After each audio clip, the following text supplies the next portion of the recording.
greenhouse gas emissions. And Credit Suisse has denied plans to leave the US market following a Reuters report that it was considering a withdrawal for its investment bank. The story also says Credit Suisse is sounding out investors for a possible capital raise. The bank is undergoing its second restructuring in less than a year, but says any report that it's leaving the US market is categorically false. Global news 24 hours a day on air and on Bloomberg Quick Take, powered by more than 2,700 journalists and analysts in more than 120 countries. This is Bloomberg. Yusuf. Thanks, Jules. Let's get you a bit of a snapshot of what else is still to come. We're going to speak to Simon Kitchen, the head of macro strategy at EFG Hermes. He's going to join us to discuss where Egypt's central bank goes after leaving rates unchanged, which was a big surprise. But up first, Chief Investment Officer at Julius Baer, Yves Bonzon, on what level of inflation the Fed will be happy enough with to declare victory. When is this market going to bottom out? He joins us next. This is Bloomberg.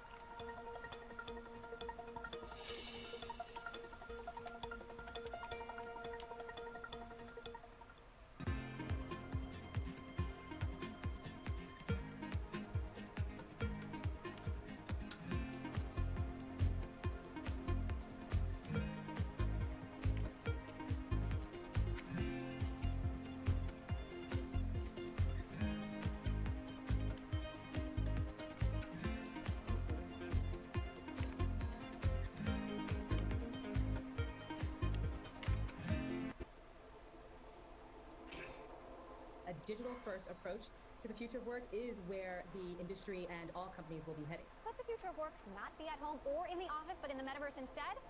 There's that word, metaverse. Doing well. How are you doing? When I think about the metaverse, I think about immersive experiences that have a sense of active presence. Wow, look at this. This is me. The metaverse is projected to become over $1 trillion market by the end of this decade. And whether you know it or not, you'll probably be working there in the future. We're moving into a world where we're going to be interacting with computers with our bodies. This is definitely trippy. I think the adoption curve is going to be slow. It's weird. Like a weird floaty thing right now. Oh, look at you. You have no legs. It's kind of a fun world, and we're just at the very beginning of a very long journey.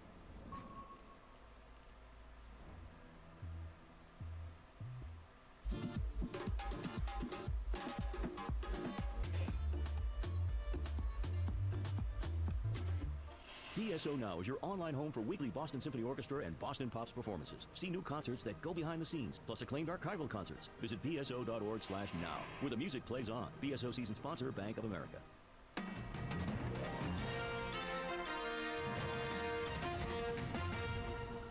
The equity market didn't know what to do.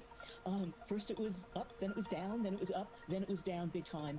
There was really erratic behavior because, to your point, Lisa, equity investors are really confused because there is this yin-yang between inflation and higher yields versus will the economy and earnings continue to grow. Columbia Business School professor Avi Joseph Cohen on the fallout in stock markets after the Fed decision. That volatility has investors like Jeff Muhlenkamp choosing to stay on the sidelines, with almost half of his fund now sitting in cash. This chart shows it's a trade that's paid off with Muhlenkamp fund. That's, of course, his bread and butter. That's trading water so far this year, well ahead of the 20% slump on the S&P 500. Let's see whether we're seeing similar turns at Julius Baer with Yves Bonzon. He's the Chief Investment Officer, and he joins us around the set here in Dubai. Yves, let's start off with the Fed messaging and what that means for asset allocation, because basically it's a game on we're going to wait until something breaks. And at the moment, nothing yet has broken. So when is this market going to bottom? Well, I think the Fed is reaching quite a sensitive territory here. So far, the move in interest rates, which far exceeded my expectation, has actually been quite parallel. And yes, we have some modest degree of inversion in curves, but nothing dramatic yet. But the more 2022 plays out, the more it has a feel of 1987. I remember early in my career, interest rate that year moved up by 3% on the 10-year Treasury. And off a much higher base. Obviously, we started the year at 7, and shortly before the stock market crash, we touched 10%. This year, we started around 1.5. We just broke decisively about 3.5. One wonder where it's going to stop, and the system seems so far to absorb that massive reset of interest rates. But you cannot stop wondering how long this is going to last. I mean, let me follow up on that, because that's also what the Markets Live team is thinking about in terms of not just the size of the move we saw in U.S. 10-year yields, which moved from about 3.53, 3.54 to 3.70. Are we going to continue towards 4%, maybe even break through 4%? Look, markets like round numbers, and maybe there will be an attempt towards 4%, but I haven't changed my view. The system has not, because we had a massive regime change in de facto a supply-constrained Western world from now on. The sensitivity of the system to asset prices hasn't changed dramatically overnight. We live in a time of significant leverage in the real economy and the financial system, and there must be a limit to the degree of which markets can absorb a higher cost of capital. We're testing that limit. The S&P is not pricing a recession scenario yet, so the S&P is still discounting the same earnings stream, but with a higher cost of capital. At some point, things continuing at that pace, the S&P is going to price a recession, I'm afraid. I mean, that's what we saw from Goldman Sachs this morning. They came in with the big cut on their S&P 500 targets to 3,600. Just in terms of what you do strategically here, if you can do anything at all, and that is around a preference for some of the income plays, which Jeffries talks about, an income strategy that's going to remain favorable in times of a recession. Is that what you're telling clients? Well, definitely there's a window of opportunity for bonds at these yields and spread level. All those spreads might widen further in the recession scenario. But I said we're reaching sensitive territory for the Federal Reserve here, because careful what they wish for. Obviously, they didn't like the summer rally. The last thing they wanted is an S&P trending back towards all-time highs. They managed successfully to break that rally. They don't want to crash the market either, because this would defeat the purpose of tightening until inflation shows tangible evidence of rolling over. And we believe we're going to have that tangible evidence. You know, shelter component has a long lag, but we're getting there. So you're going to have better inflation number already probably toward the tail ends of 2022. And eventually, after the midterm election, they'll relax themselves, and we're going to have a better window for risk assets. Well, you say that, but in your note, you also talk about a Fed that may be forced to admit that there is going to be structural inflation that is elevated in a new order. You're saying the neoliberal paradigm of the past, pre-Ukraine war, that is not coming back. Absolutely. No, I think they're going to have to compromise. I mean, and here we're talking the destination, not the journey. I think the destination is a world of 3% plus inflation structurally, because of the supply constraint, which the Western world hasn't faced for essentially 3 decades. But before we get there, we might actually drop substantially on inflation. And we might even go briefly, due to the base effect and the volatility of energy prices, we might actually go briefly below 2%. But structurally, we see a world of 3% plus. What do you like in Europe, given some of the sell-off we have seen both in the bond and in the equity market? Look, what I like in Europe is the technical situation.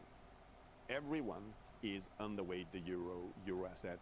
Everyone hates European capital markets. So it's an empty boat. And empty boat can rise fast. We believe at Julius Baer that the fear of energy shortages this winter in Europe are probably exaggerating in the investor community. We see the main risk actually as the current situation with French nuclear power plants, which are under maintenance, and half of them are not operating. That's the main risk for electricity supply next winter in Europe. So a lot is in the price of European assets. And you know, if I look at previous decades, and if you want to think a little bit above and beyond the short term, every great cycle starts off a situation of crisis. Asian crisis 98, great decade subsequently for emerging assets. Housing crisis in the United States, everyone thought the US economy was doomed for a long time. Great decade for US assets. I don't know, no one expected that, but maybe we're going to have a great decade for Euro assets, who knows? Hoping for the best then. Yves, thank you very much for stopping by in our Dubai studio, and of course, safe travels back home. That's Yves Bonzon, Julius Baer, CIO. We still have much more ahead. This is Bloomberg.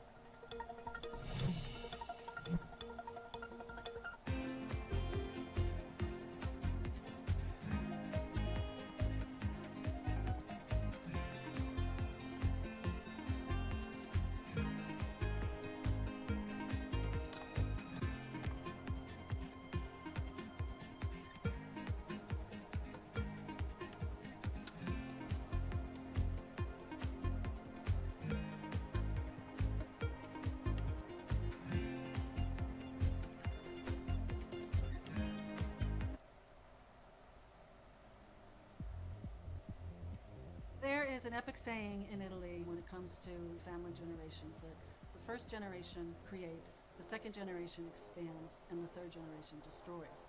And that's almost what happened in the Gucci story. So hate and love together.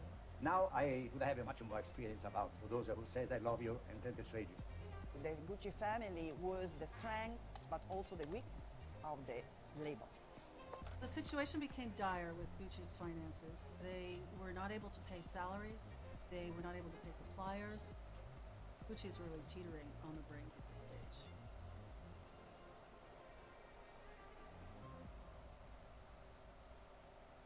to be able to give our customers vehicles, that are their primary vehicles, that are EVs, and to be able to do that, we need to have range and infrastructure, and we need to remove the pain points. And so that's what we're doing.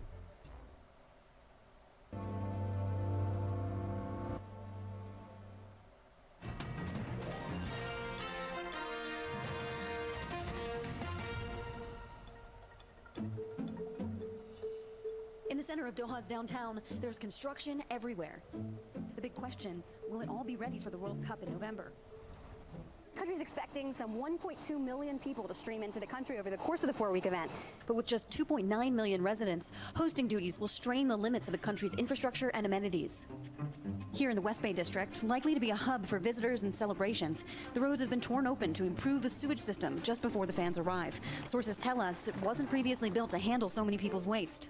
There's also a frenzy of work going on new apartment buildings and hotels, many of which are meant to host fans but aren't yet finished.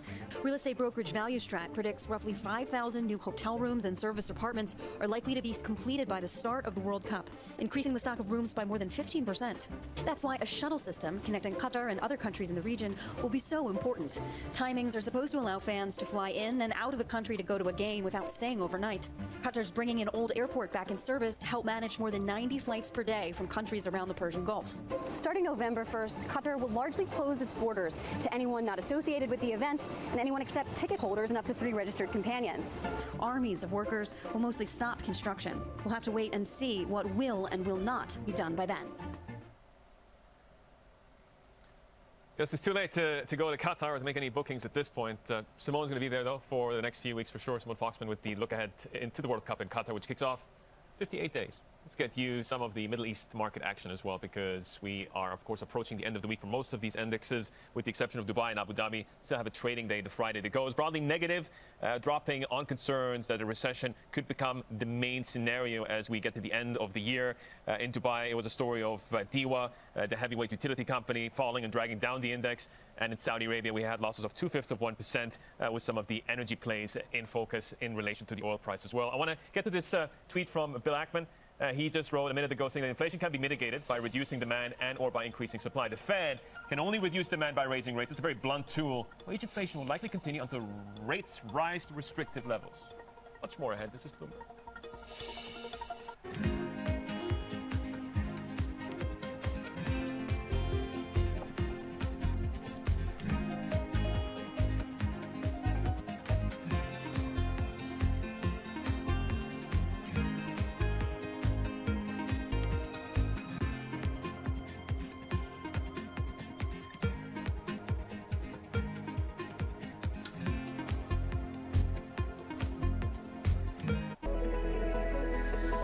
Japan's critical role in the global economy is changing as the world recalibrates.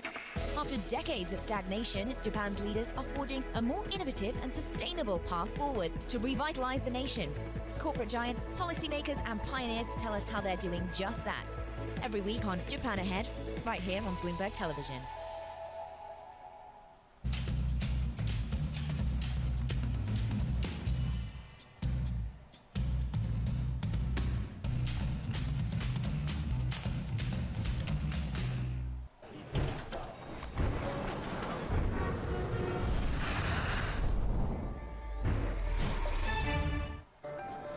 The difference between political gossip and policy intelligence.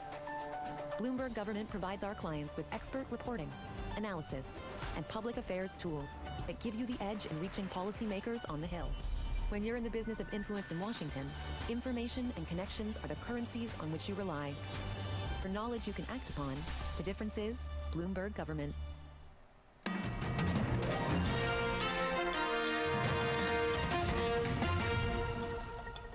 This is Bloomberg Daybreak Middle East. Our top stories this Friday morning. Asian stocks head for a 6th weekly decline following another day of losses on Wall Street, and it comes amid expectations for tighter monetary policy and a slowing global economy. Speaking of which, the Bank of England delivers a second consecutive half-point hike in its battle to bring down inflation, but 3 officials pushed for even quicker action. As Egypt's central bank surprises by leaving rates unchanged, the nation's finance minister says that an IMF deal is still a couple of months away. Here, our interview with Mohammed Moayed this hour. And rushing to be ready, we look at the frantic efforts Qatar is making in preparation for hosting the World Cup, and it's less than 60 days away. Same thing as my birthday. It's only less than 3 weeks away. Let's check in on the markets in Asia and how they're holding up. Juliet Sally joins us from our Singapore studio with a birthday gift. Hey, Jules. Another October baby, Yusuf. All right, well, as you mentioned, we are on track for a 6th weekly decline. Are we oversold? Well, the RSI certainly showing that, but have a look at the sea of red that we are seeing here in equities and in the FX space as well. And of course, as we continue to see bonds sold off similar to what we saw on Wall Street, you can have a look at the yield on Australia's 2-year after yesterday's holiday jumping by some impressive 26 basis points. It is about the investor nervousness. We also had concerns about China once again weighing through into that market, but we are waiting to see whether or not Hong Kong is going to ease quarantine restrictions. So that could give a little bit of a boost to the reopening stocks in the afternoon trade. When it comes to the FX space, though, another day of a stronger than expected fix from the PBOC, not doing much to support year one. It is leading some of these declines amongst EM FX today, Yusuf. I want to zoom in on China for a moment because we've got downgrades for the economy. What are some of the notes saying? Yeah, absolutely. We were talking yesterday about Goldman Sachs cutting their forecast, I should say, for China's growth for 2023. So forget about this year. They're now forecasting that COVID zero is going to impact next year too. And today, Nomura doing the same.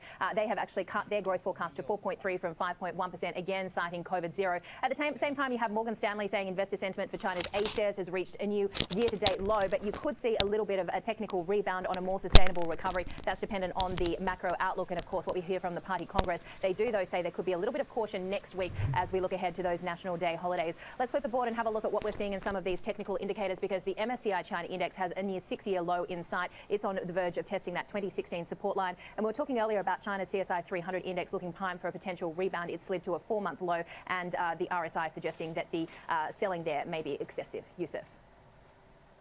Jules, thank you for highlighting that chart. Very interesting. Juliet Sally there with the roundup. I want to stay with some of the progress being made on the fiscal side of things in this part of the world, because Egypt is hopeful that it can reach at least a staff-level agreement on IMF assistance within the next couple of months. And the government is also exploring options that include affordable loans from China and from Japan. Finance Minister Mohammed Moaid spoke to Bloomberg in New York. We are working with them. We hope 1 to 2 months we can finish negotiation with IMF. And the size of the deal? Not yet. Give us a range.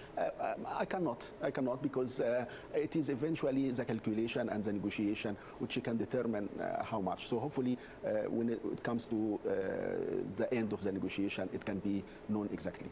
Well, one of the big things that the IMF has on their agenda, specifically rising food prices. We know Egypt has been extremely exposed to what's going on with the war in Ukraine when it comes to wheat imports. I believe Egypt in the past has talked about hedging against rising wheat prices. That's still something the country is planning on doing. We're planning to do it, but we haven't done it yet. We have now a unit specialized for hedging. It's not only wheat. We did hedging for oil 3 times before, but currently prices are very expensive. So we have to wait until things improve. But hedging is one of our strategies for wheat, for oil, and others. Well, you said you haven't done it before, but what kind of time frame are you looking at to begin the wheat price hedging? Look, when wheat prices exceeded $500 per ton, it was hedging prices were very expensive. Right. So if we say, for example, the wheat prices coming back below $300 per ton, I think we may say a reasonable cost for hedging, which can, support us to go for such a decision. So what would be the catalyst for that? What are you waiting to see? As I said, the price, the cost would be my critical element to decide about it. Without reasonable prices, I wouldn't think that it will be a good decision. But the point of hedging is to protect against the higher prices. If they come down to reasonable prices, what's the point of hedging? Because if you think about the cost of hedging at the current level, and you add this cost to the cost of buying a ton of wheat, it will be very expensive. So you take the risk because, as you can see, the level of volatility is high. Right. So sometimes you have to make decision either to take the risk or to transfer the risk. Hedging is just a transferring of risk. Sure. With this high cost of wheat, I believe the right decision is to take the risk until the cost of transferring hedging risk to the financial institution is reasonable. Mohammed Moaid, the Egyptian finance minister, speaking earlier with Bloomberg. I want to stay with Egypt and get to the monetary policy side of things, because the central bank has left interest rates unchanged, but they raised the reserve ratios for lenders, an indirect form of tightening that avoids increasing debt servicing costs. Let's bring in Simon Kitchen. He's the head of macro strategy at EFG Hermes. Simon, I mean, nobody in the survey of expectations even remotely thought that the Central Bank of Egypt would not do anything on benchmark interest rates. It's pulling a rabbit out of the hat. It's not necessarily positive in terms of managing expectations, but maybe there's a positive sign to what it means for the economy. I think so. I mean, there's more than one way to skin a cat, right? So that they do need to reduce liquidity, reduce a little bit of the pressure on the currency, For example, you're right, it was a surprise, but they are going to reduce liquidity growth. And let's pull back a little bit and think, perhaps over the past few years there was a little bit too much emphasis on keeping the carry traders happy. We're going to have an IMF agreement in a few months, and then Egypt needs to sort of move beyond that, focus on some of the positives like a tourism revival that's pretty strong, and really start to encourage the private sector. And keeping rates where they are, looking through the current inflation, and focusing away from the carry trade and more on the domestic private sector is, I think, the way to go. I mean, in the conversation with Mohammed Mayet, Kriti Gupta was trying to get an answer on what could happen to the currency. And after the central bank announcement, we saw a little bit of a move in the 1 month non-deliverable forwards. In fact, seeing the weakest level against the US dollar on record. We're also seeing 12-month forwards move. Just give us an idea of how you see the glide path for the Egyptian pound over the next few months. Because clearly the country wants to move away from anything abrupt. Yes, I mean, you can see that sort of shift in regime over the past couple of months, so that gradual depreciation. I think people are looking for that IMF agreement and some of the other sources of funding that the finance minister has mentioned to sort of backstop the currency. We may see a bigger move at some point, but I think, again, people want to see a move away from the sort of step changes in the currency that you've seen over the past few years towards something that's a little bit more flexible. So again, and this is again a shift away from pleasing just one group of investors and moving to a framework that can work for many people. 22, 23 against the dollar year end? I mean, a lot of currencies are under pressure, right? So I think, it's going to get weaker. I think that the question is, what sort of move do we see? What the sequencing is. So do we see a move just before an IMF agreement? Because obviously the IMF has their own conditions, and then you'll look to see dollars coming in. There are dollars coming into tourism, for example, and that can reduce the pressure and push it back. All right, so we're not going to get we're going to get a definite number from you today. Just in terms of your broader view on regional asset allocation, you just came from a series of many meetings here with the EFG conference. What are you hearing from clients in terms of preferences versus what you're seeing in terms of fundamentals in companies? Well, I mean, there's colossal interest in the region. I mean, we had a large number of regional companies and frontier companies. A lot of the interest is in the Saudi companies. It's a big liquid market. We're getting people who are new to the region coming in. I think what is interesting is the investors, they're financial market investors, and they're a little bit nervous. The Fed is raising rates. People are talking about lower targets for the S&P 500. You're seeing outflows from EM funds, and yet a lot of the companies in the region, they're very excited. Dubai is thriving. In Saudi Arabia, you're seeing high levels of growth. You're beginning to see a little bit of traction on some of the PIF projects. So there's a little bit of a mismatch, I think, between what companies are saying and what investors are expecting in terms of stock performance. And maybe you see stronger earnings growth over the next couple of years, but stocks becoming a little less expensive. Are we going to get a wake-up call like we got from the likes of FedEx in terms of announcing a major change in both the outlook and in actual earnings over the next few weeks? And where does that leave some of your stock picking ideas to kind of navigate that? Well, I mean, you've already seen a shift in expectations, for example, for some of the materials companies, that that large group of companies in the region that is selling commodities, ex Aramco. That's a slightly different case. So I think third, fourth quarter, people are already expecting weakness there. But I think there is a robustness in the growth here. And remember that the region is very much about the oil price. And one thing that's striking is the oil price today is higher than where it was at the end of last year. S&P is down, US bonds are up, EM is down. But the oil price, there's been a lot of volatility, but the oil price is still around $90 a barrel, and that's good for the region. What about some of the IPO moves that we've seen? Salik is front and center. I mean, the numbers that they were able to lock in, $1 billion IPO and $50 billion worth of orders. That's 49x. Were you part of that? Is that going to turn out sustainable, or is this kind of a keep 1 week and then offload? I think there is, as I say, there's a lot of interest in the region. I think Salik is an interesting one because it's got that yield. So I think people are looking for yield now. So a company with proven cash flows, people are going to be very excited about. But also some of the consumer names in the region, I think they're going to be coming through. There's a very strong pipeline. And as I say, from EM investors, from regional investors, there's a lot of interest in some of the growth stories. Simon, always great to get you to weigh in on some of these developments. That's Simon Kitchen. He's the head of macro strategy at EFG Hermes. We still have much more to come on this program. This is Bloomberg.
enough to stay.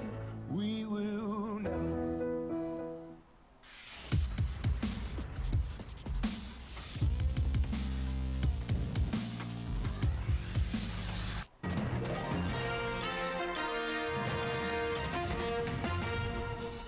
Pakistan's Prime Minister has made an urgent appeal for debt relief from rich nations. It comes after catastrophic floods displaced millions of people in the South Asian nation. Shehbaz Sharif spoke to Bloomberg about the concerns that the country may default on its debts.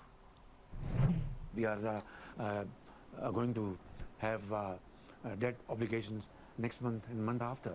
And are you going to be able to make them? We have requested Secretary General today. We have spoken to European leaders and other leaders to help us in Paris Club, to get us moratorium, relief.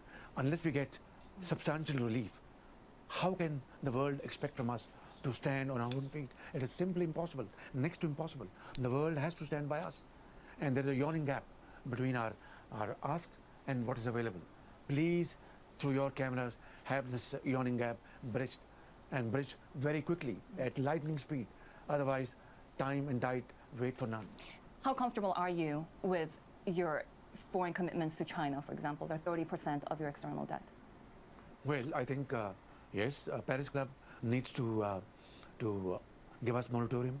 And once that is done, we will most definitely request our Chinese friends. And we have spoken to IMF, we have spoken to World Bank to arrange programs for immediate relief for these millions of people. It's very important. Please tell me, how on earth do you expect from us that we have just signed IMF agreement with very tough conditionalities? That means every month we have to tax petroleum, we have to tax electricity, and yet rehabilitate millions of people who are shelterless, rebuild their houses and send them back to the work in agriculture, in the industry, and start producing. How can that happen? What do you think of buying oil from Russia? Well, I've spoken to Russian President Putin about the availability of gas, and he has promised me that he will most definitely look into this. There's no such commitment as yet, but we are also talking to them to buy wheat, because there was shortage of wheat last year, and this year the land is not going to be ready for wheat sowing, so we'll have to import additional tonnage of wheat, which is going to cost fortune and further add on our foreign exchange very, very scarce resources. All this put together is a nightmare. A passionate plea there for further assistance from Pakistan's Prime Minister Shehbaz Sharif, speaking there to Bloomberg's Sharian. Now, we're going to get back to some of the monetary policy around the world, because Turkey's central bank yesterday, they also made a move, and they actually, wait for it, they cut the benchmark interest rate by 100 basis points, and that's despite inflation of more than 80% on a year-on-year basis in August. Simone Foxman has more on that decision. So, Simone, what are the economists saying in reaction? What have they been writing?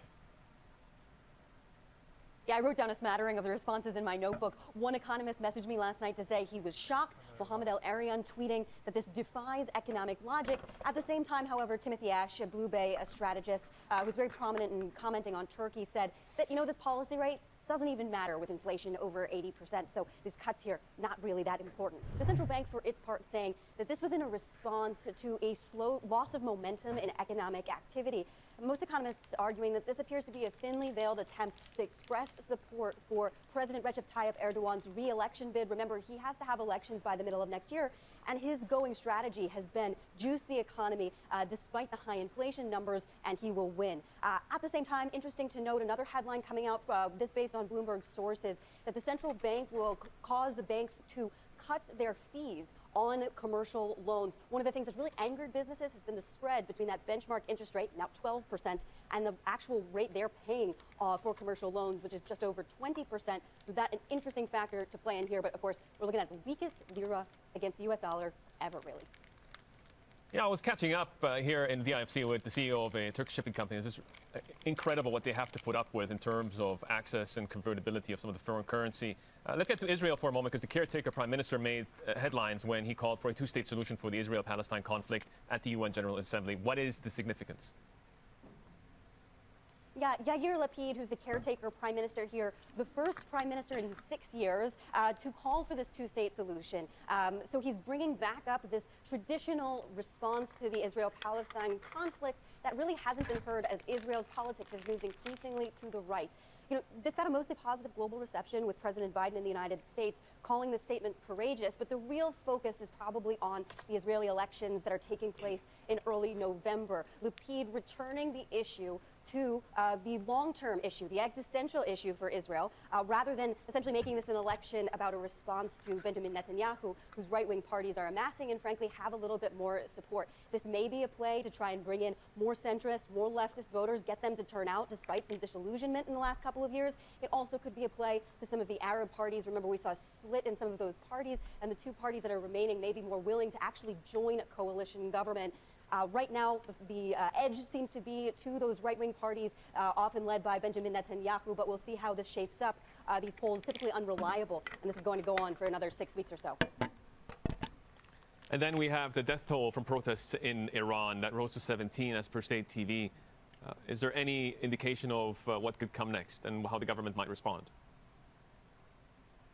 Well, the government response seems to be intensifying as these protests spread across the country, and as they become increasingly violent, there have been clashes between protesters and volunteer militias called the Basij, and that contributing to some of this death toll. The general expectation for Iran watchers here is that the government is going to ramp up its crackdown. It's already there have already been widespread reports of internet disruptions. This bodes very ill for those who are supporting a return to the Iran nuclear deal. We've seen strategists across the street cutting their expectations here as it becomes more difficult for Washington to sort of tolerate what's happening in Iran. And notably, I want to point out an interesting headline: Elon Musk calling for a waiver so that his Starlink satellite internet service can continue operating in Iran despite sanctions, and a bipartisan group of lawmakers asking the Treasury yesterday for that to go through as Washington seems to push back against the Iranian government at this point.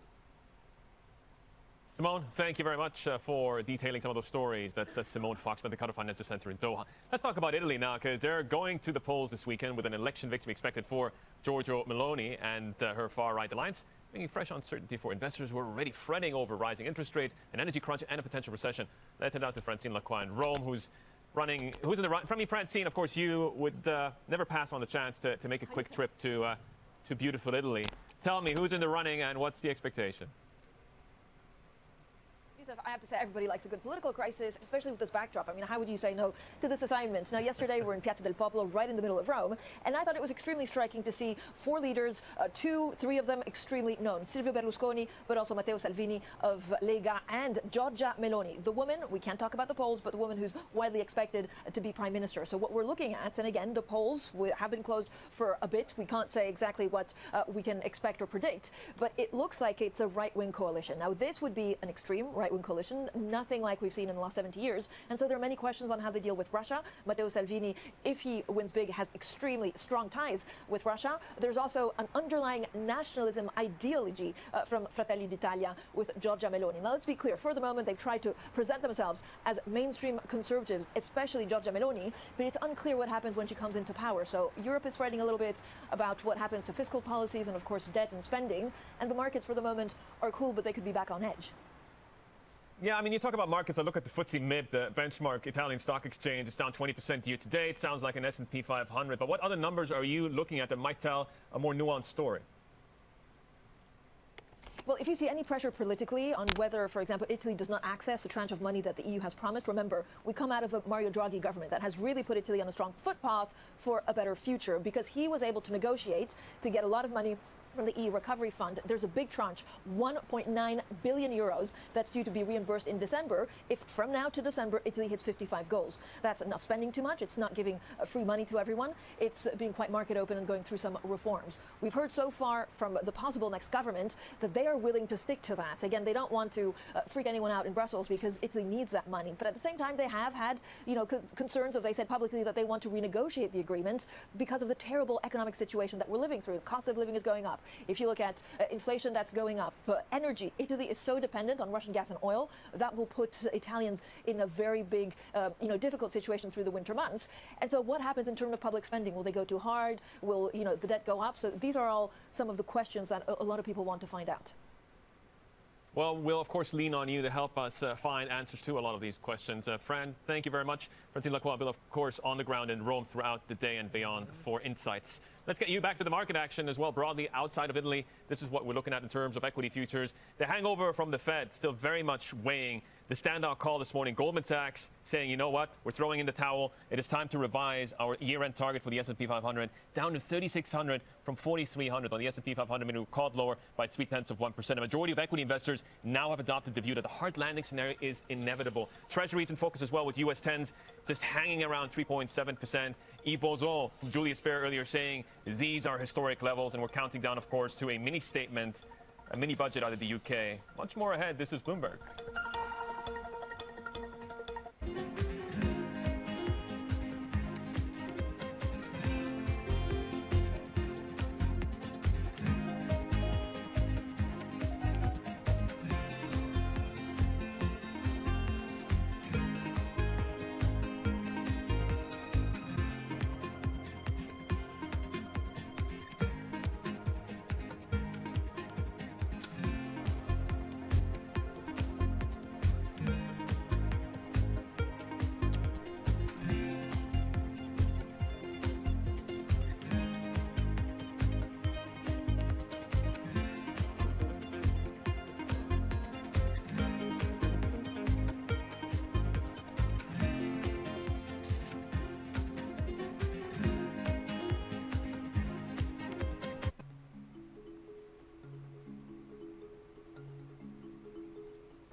These floating flowers are made of 92,000 solar panels.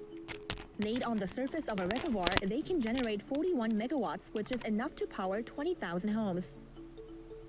It's one of the biggest floating solar plants in the world. Floating solar arrays have been gaining traction in Asia, including countries like Singapore and Thailand. Floating projects typically benefit from an easier connection to the power grid. They can also restrict algae blooms while keeping the solar panels cool. This one in particular has helped the local economy. When the power plant was first proposed, residents were given the chance to invest. Some locals were also offered jobs during construction. In fact, it was the community that requested the panels to be shaped as flowers to look more appealing. South Korea still relies heavily on imported fossil fuels, but will need to change that to reach its goal of becoming carbon neutral by 2050. Solar plants like this one may help the country reach its net zero goals. We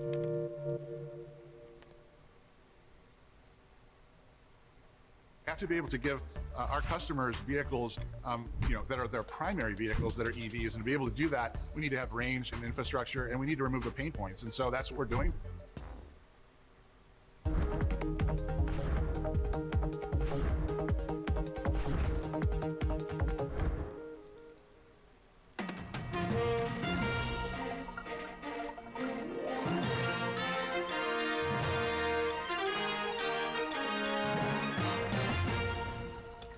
Good morning. This is Bloomberg Daybreak here. Happy Friday. I'm Danny Berger in London, and these are the stories that set your agenda. A brutal week for markets. Treasury yields soar and stocks slide again as fears of rising rates and recession strangle risk sentiment. Goldman slashes its S&P 500 target.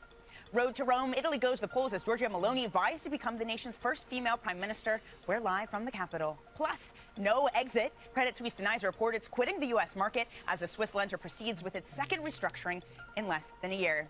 Well, you made it to the end of a very long week. Markets still trying to grapple with what it means after having more than a dozen central bank decisions, the bulk of which hiking interest rates, not doing enough to stem the decline in many of these currencies, stop the gain of the greenback. But generally what we're seeing is everything falling in the face of a stronger dollar. Risk assets, those are under pressure. The S&P continues to slide. Future session down about 1/3%. Goldman Sachs slashing their S&P 500 target. They see the year ending at 3,600. That implies another 4% decline from where the markets closed on Thursday. We are seeing the outcome of that as we go from inflation concerns to equities for earnings, what it means for margins and how companies grapple with that. FedEx, of course, talking about $3 billion worth of cost cuts. Now, we do have Japan closed for the day. That means we're not having cash treasuries trade until around 7 a.m. UK time.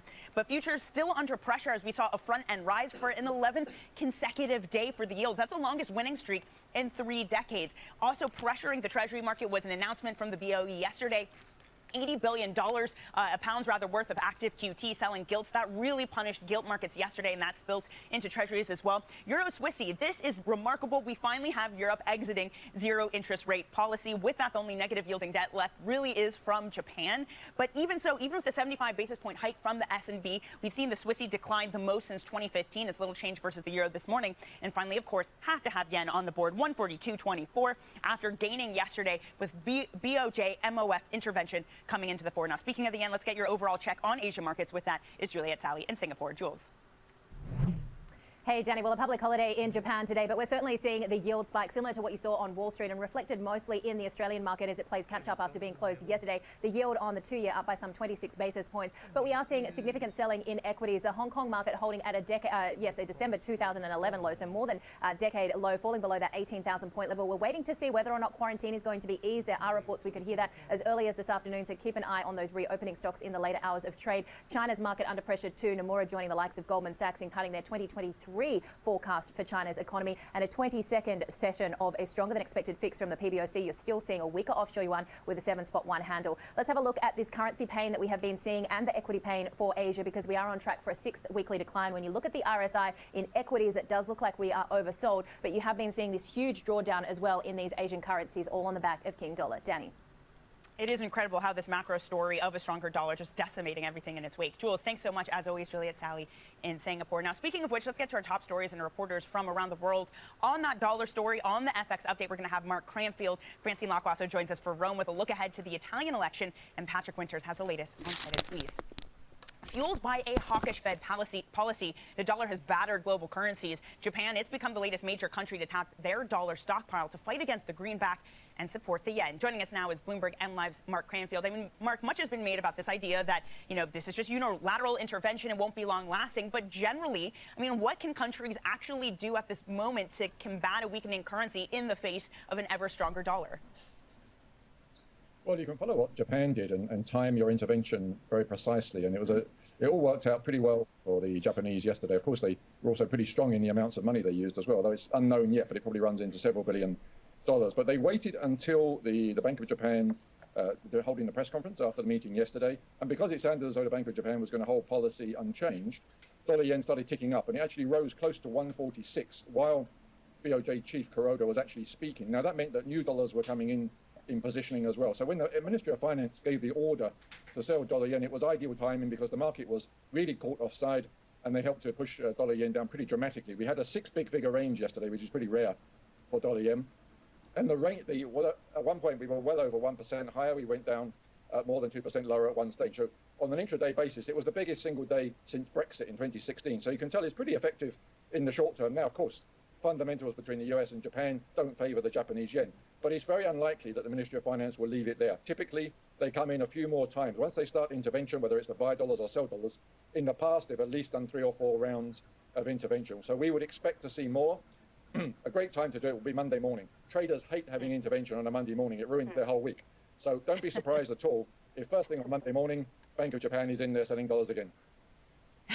Nothing worse than a bout of volatility intervention on a Monday. Mark, thanks so much. At least we have the weekend to rest up until then. Bloomberg MLive's Mark Cranfield. Well, a group of people who do not have the weekend to rest up, Italy, it goes to the polls this weekend, bringing fresh uncertainty for investors already fretting over rising interest rates, an energy crunch, and potential recession. Someone who certainly does not get any rest, Francine Locke joins us in Rome. Francine, I mean, you were just in New York the other day, so first off, I hope the jet lag isn't too bad for you at the moment outside of a beautiful Rome. But set us up. What are we expecting in terms of the election this weekend? Danny, how can anyone have jet lag with this beautiful view behind me? This is Castel Sant'Angelo, where a lot of the popes actually used to, leave the Vatican to take refuge in times of difficulties. I wonder where the next government will actually take refuge. Remember, this is the government. The vote is on Sunday. Whoever becomes prime minister has a lot to grapple with. It's higher inflation. It's a cost of living crisis. Energy prices. I know we talk about energy day in, day out, but Italy is still was so dependent as we go into the winter months on that Russian oil and gas. So the question is, and we can't talk about the polls, but we are definitely expecting a right-wing coalition head up by Fratelli d'Italia's Giorgia Meloni. Now, again, she's an ideologue. The group and the party has fascist roots. Now, she tries to portray herself as a conservative mainstream politician, but if you're market participants, if you're Europe, you will pay very close attention to what she does next. Now, we were at a rally yesterday, the last rally of the right-wing coalition. It was amazing, Danny. We saw Silvio Berlusconi, he was on fire. We saw Matteo Salvini, and we saw Giorgia Meloni giving some pretty interesting and very feisty speeches. The market will look at two things. First of all, does she go back on the promises that Mario Draghi had put in place? Remember, Italy has to access 1.9 billion euros by December as long as they stick to the rules fiscally. Will she spend and actually spend a lot more just to make sure that people don't starve over the winter? This is something that, of course, could well be needed, but where does she find the money? So look out for anything that she says on fiscal spending and debt, and of course on that EU fund. For the moment, she said, look, she's not going to change anything, but she wants to negotiate at the margins some of the agreements. Okay, Francine, thank you so much. Francine Lacqua there in Rome. Francine, of course, that beautiful backdrop will be joining us later in the show and really throughout programming to keep us updated. Francine, thanks so much. Now, Credit Suisse has denied it's exiting the U.S. market after Reuters report that the Swiss bank was mulling a withdrawal of its investment bank. For more, let's get to banking editor Patrick Winters. I mean, Patrick, there's been a lot of speculation in what shape, what sort of restructuring Credit Suisse will do from here on out as it grapples with all the crises it's faced. I mean, what do we know? What does it seem that Credit Suisse is likely heading towards? What the future of the Swiss bank will look like? Well, there's been so much speculation that it's really been building in recent days. Just yesterday, Reuters reported that Credit Suisse plans to exit investment banking in the US. That would be a huge move, affecting many thousands of employees. Now, Credit Suisse unusually denied this. For the last couple of months, they've had the same canned quote for any speculation about their planned restructuring. But Reuters also reported that Credit Suisse is looking at a capital raise. Now, the backdrop to that is that Credit Suisse probably will see several thousand jobs going, and that would require them to raise additional money to pay for that restructuring. But if you look across the rest of the bank, it seems like almost, and to go back to your original question, it seems like almost everything is up for sale.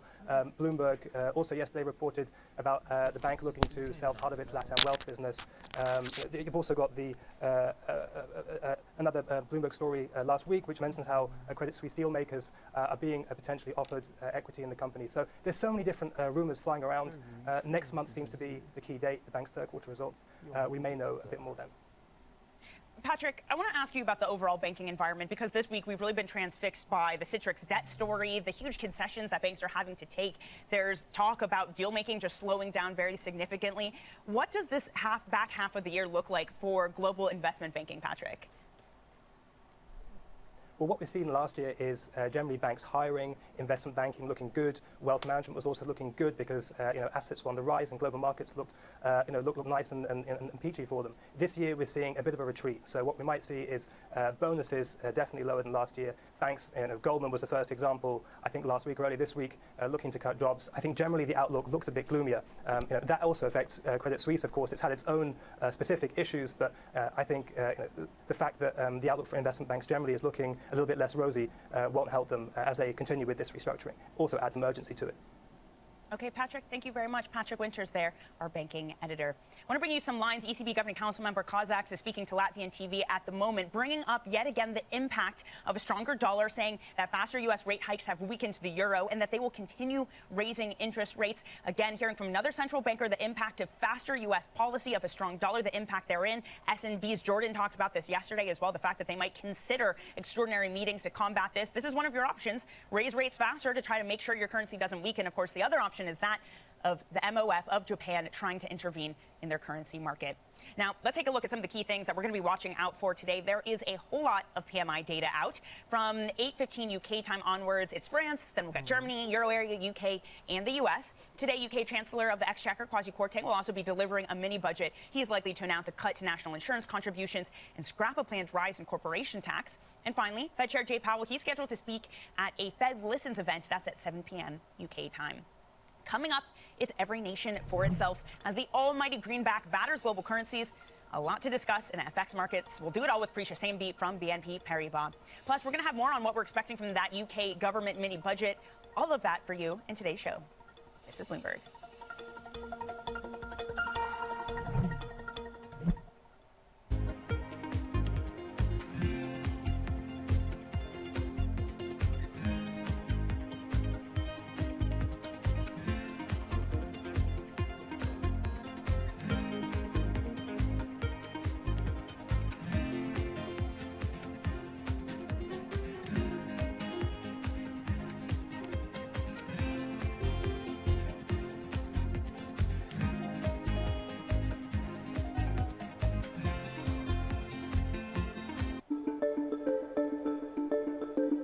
most of the large Chinese technology companies, let's say Alibaba, Baidu, Tencent, they have gigantic market values and they're very prominent in China, not as prominent outside of China as obviously in China, and certainly not that prominent in the United States.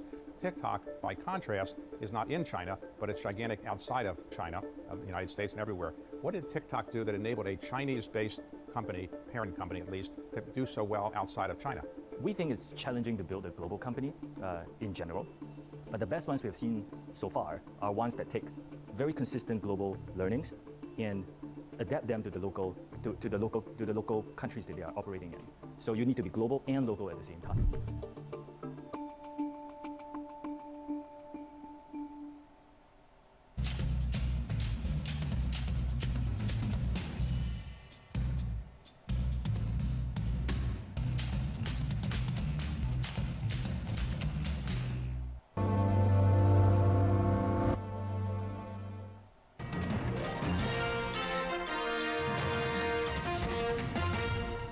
I think it's clearly giving a signal that they're becoming a bit uncomfortable with how quickly things are moving. And as you mentioned, overnight, there were huge moves in dollar yen. But at the end of the day, I'm not convinced this is going to be effective. I do think we are in what people refer to as a reverse currency war. But the reason for that is, of course, because every central bank is competing with every other to bring inflation down quick. The Bank of Japan and the Ministry of Finance is just actually fueling liquidity in the market. And yes, as a speculator, I am bleeding today, but I'm going to take back on those positions. And I personally think that 155, 160 is still on the card.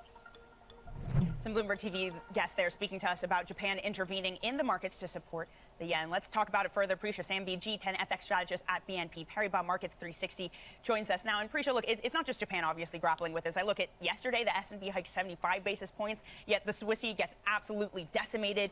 Sterling lower, euro lower, everything struggling against a strong dollar. Save for the American economy finally entering a recession, finally collapsing. Is there anything these central banks, these governments can do to have a sustained stronger currency versus the dollar?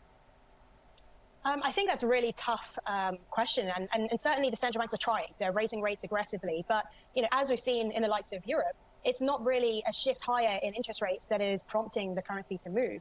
Instead, there are bigger geopolitical factors at play here, certainly with the conflict between Russia and Ukraine, and that is dominating the energy price markets, which ultimately is what seems to be driving the euro at this stage. So unless we see a big shift in the geopolitical risks, not only from Russia, Ukraine, but even the likes of China, if we see a rebounding growth there, it seems likely that the dollar will remain stronger for longer, not only because of the hawkish Fed, but also because the wider risks outside of the US remain fairly downbeat at this stage. Right. And then, specifically when it comes to Japan, we were just hearing from George Saravelis over at Deutsche Bank there, saying to me yesterday, look, that this isn't going to help sustain any sort of strength in the yen, especially intervention, which is expensive. Parisha, why intervene in that sort of way to try to support the yen? Why not just raise rates for Japan? So I think the government understands the BOJ's policy stance, and certainly if the BOJ were to consider raising rates, that can have harmful effects on certain sectors in the economy. And so they've decided to go down the route of FX intervention. I think yesterday came to some extent as a little surprise, as most of the time over the past few months, we've only heard verbal intervention from the Ministry of Finance. But we think this is really just them trying to do a smoothing operation to curb excess volatility in the markets. So we don't think this precludes a move higher still in dollar yen, which the fundamentals are clearly still supporting. But we do think this can clearly induce a bit more two-way risk in the path. Prisha, does it make much of a difference whether Japan is doing this, whether they're trying to support the currency via selling treasuries or using, a Fed reverse repo facility to do so? I don't think it makes a significant amount of difference between the two. Ultimately, selling treasuries and bringing that back to yen is still going to be supportive for the currency, or whether they're doing it through direct kind of other repo operations. Ultimately, there is still some degree of perhaps dollar yen selling flow that will be going through the market. So certainly we'll keep pressure on dollar yen to move lower, but the fundamentals at the end of the day, we have divergent monetary policy stances. We also have a number of factors keeping the dollar elevated for longer with ongoing geopolitical risks, as well as a hawkish Fed. And the central bank, or the FX chief candidate yesterday, suggesting that 145 isn't a line in the sand to be defended, does suggest that there is risk that the market could retest moves to the upside here. Well, okay, so at the moment, all of this means that we have developed economies spending about $2 billion of FX reserves every weekday in order to try to combat a stronger dollar. Parisha, what's the danger in doing that if we do have these countries continuing to draw down on their reserves? I mean, it is a risk. There is only so many reserves that one can use at that stage. And certainly that could become a risk if I think the numbers for Japan are about 1 trillion in reserves. So let's say they have to keep a comfortable buffer to prevent going in too far. That's maybe 600 billion. And while that sounds like a large number, if we see continued moves higher with especially the BOJ keeping their stance on hold for some time still, there is a risk that that could at some stage run out, or you know, these types of moves cannot be sustained forever. And that's again another reason why we think, as together with the fact that it's unilateral action, we don't think this can preclude moves higher in dollar yen if the fundamentals continue to warrant a stronger dollar there. I'm pretty sure last time we spoke, you talked about sterling, talking about being negative on the currency, shorting the currency. I mean, not much has gotten better. If anything, perhaps it's gotten worse. We have a UK mini budget on its way today, likely to not see any sort of lift in tax hikes, likely to see more spending from the government. And BOE yesterday announcing $80 billion worth, pounds rather, worth of active gilt sales. How much lower then does sterling go from here? What will it take you to do to abandon any sort of short position on sterling? Well, rather than abandoning positions, we actually just reloaded our exposure yesterday and put out a new short sterling Aussie trade idea. So we are still very much high conviction on the bearish UK outlook, exactly for the reasons you mentioned. We've got a significant amount of incoming supply to respond to the fiscal policies that the government is setting out. On top of that, you have the Bank of England now conducting active gilt sales. And all these things combined, we think will help to keep UK risk premia elevated, if not actually rise further. And so we think all these factors combined with very little light at the end of the tunnel, no real upside catalyst, we do think that the pound can continue to push lower from current levels. Preach, I want to get your take on something Danny Blanchflower said yesterday, essentially that it doesn't make sense for the UK to continue hiking rates. It's going to break the economy. A rise in unemployment is much worse than a rise in inflation. And basically, he's going back to that argument of just taking a step back, just waiting, seeing what happens, and if this shock subsides. What do you think the consequences would be of a BOE that ceases to continue its interest rate hikes? I think there's a couple of factors we have to take into consideration here. The first is that the UK has comparatively low real levels of real rates. And that's a problem for the UK, considering that the UK is heavily reliant on foreign financing. So with low real rates and a significant amount of supply coming to the market, it does pose a concern as to how the UK can continue to fund its large current account deficit. So if the Bank of England stop raising rates, those real rates will remain at still relatively low levels, and that may pose then challenges from a financing perspective.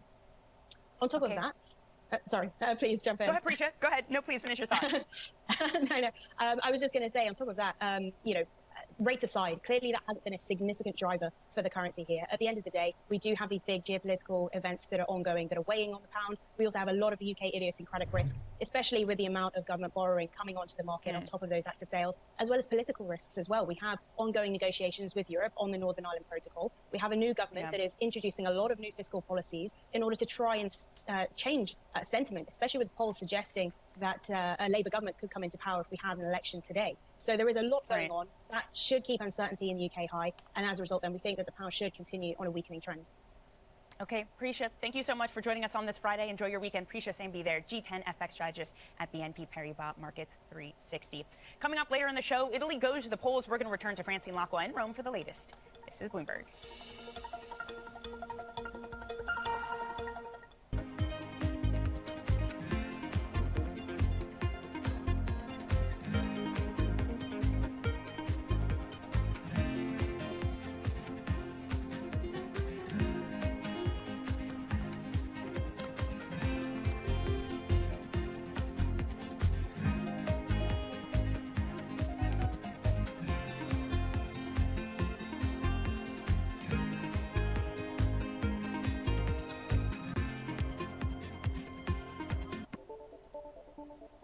What do you think of when you think of a battery?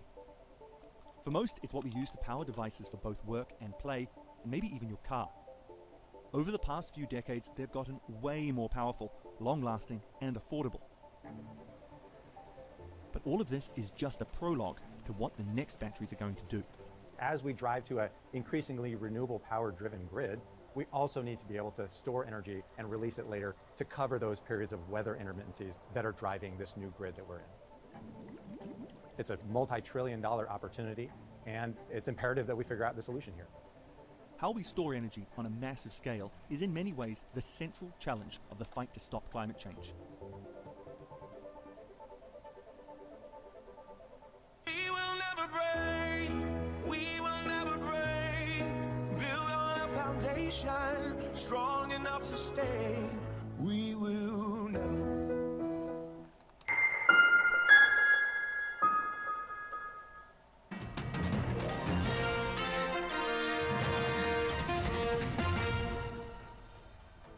You are watching Daybreak Europe. I'm Juliette Sali in Singapore with your first word news. Well, Jonathan Haskell, who sits on the Bank of England's rate-setting committee, says the UK government's plan to stimulate the economy raises difficult issues for the central bank. Chancellor Kwasi Kwarteng is expected to announce a package of tax cuts in a mini-budget later today.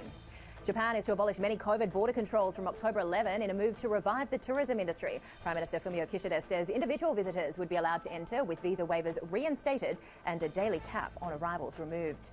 Pakistan's Prime Minister has made an urgent appeal for debt relief as the nation grapples with catastrophic floods which have displaced millions of people. In an interview with Bloomberg TV, Shehbaz Sharif says his government has just signed an agreement with the IMF with very tough conditionalities. Global news 24 hours a day on air and on Bloomberg Quick Take, powered by more than 2,700 journalists and analysts in more than 120 countries. This is Daybreak Europe and this is Bloomberg.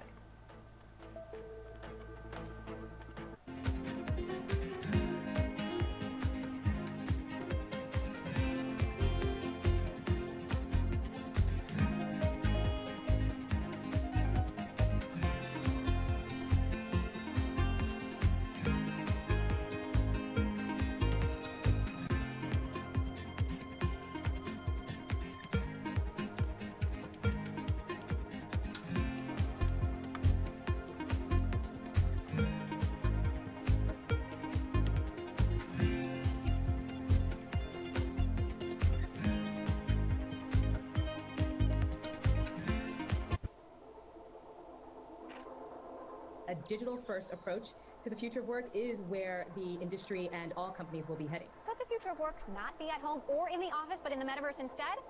There's that word, metaverse. Doing well. How are you doing? When I think about the metaverse, I think about immersive experiences that have a sense of active presence. Wow, look at this. This is me. The metaverse is projected to become over $1 trillion market by the end of this decade. And whether you know it or not, you'll probably be working there in the future. We're moving into a world where we're going to be interacting with computers with our bodies. This is definitely trippy. I think the adoption curve is going to be slow. It's weird. Like a weird floaty thing right now. Oh, look at you. You have no legs. It's kind of a fun world, and we're just at the very beginning of a very long journey.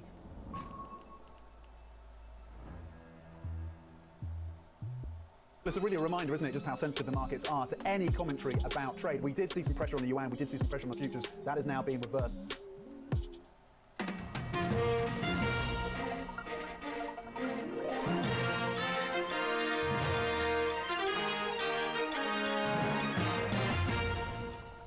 Good morning. This is Bloomberg Daybreak Europe. I'm Danny Berger in London, and these are the stories that set your agenda. Brutal week for markets. Treasury yields soar and stocks slide again as fears of rising rates and recession strangle risk sentiment. Goldman Sachs slashes its S&P 500 target. Road to Rome, Italy goes to the polls as Giorgia Meloni vies to become the nation's first prime minister. We're live from the capital. Plus, no exit. Credit Suisse denies report it's quitting the U.S. market as the Swiss lender proceeds with its second restructuring in less than a year. We continue to grapple with the fallout of more than a dozen central bank decisions in just this week alone. Yesterday had non-stop decisions, and just when you thought they were over, we get the likes of the MOF Japan announcing that they did indeed intervene in currency markets. So overall, we're in this environment of stocks down, bonds down. Basically, the only thing that can do better in this environment is the dollar. It is risk off. We're now grappling with what it means for corporations to not just have inflation, but what it means to have margin compression, what they need to do to prioritize cash flow above all else. We're looking at FedEx, for example, yesterday announcing that they would slash about $3 billion in costs. So S&P is slightly weaker this morning. Goldman Sachs says that now with a higher interest rate regime, we will get 3,600 on the S&P by year end. So that implies about a 4% decline from where we're at this moment. Japan is closed. Cash market trading in treasuries is closed as well, but continuing to see the 10-year bond future under pressure so far this morning. Front end of the curve, that's had its longest streak of higher yields in about 3 decades. 10-year yield, that is at its highest level since about 2011. Of course, we have more active gilt sales coming from the BOE, also putting treasuries under pressure. Finally, Euro versus Swissy, pretty steady this morning after seeing its biggest fall since 2015, despite the fact we had an S&P finally exiting negative rates, hiking by 75 basis points, and then a Japanese yen. That is gaining yet again this morning, but it's only erased about 2 or 3 weeks of losses. It's about the same level it was to start the month. So despite this intervention coming into the market, a lot of skepticism of how long it can hold. Not too much action so far this morning. Again, Japan is offline, so perhaps some lower flow so far this morning. Of course, the other big development we're watching is happening over this weekend. Italy is going to the polls, bringing fresh uncertainty for investors already fretting over rising interest rates, an energy crunch, and a possible recession. Let's get out to Francine Lacqua, who's in Rome with us now. So, Fran, how are we set up going into this election? Well, Danny, we're set up that the markets are expecting a right-wing coalition. We could take a couple of days or a couple of weeks even to form a new government, but it looks like, and we can't talk about the polls, so everything could change, but it looks like Giorgia Meloni could be the leader of the next government. Now, little and a lot is known about her at the same time. We know that in her youth, she was extreme right-wing. We know that now she's trying to become a moderate politician, but there are many questions on what many see as two faces of Giorgia Meloni. She'll say the right things to some of the investors. She'll say the right things to Brussels.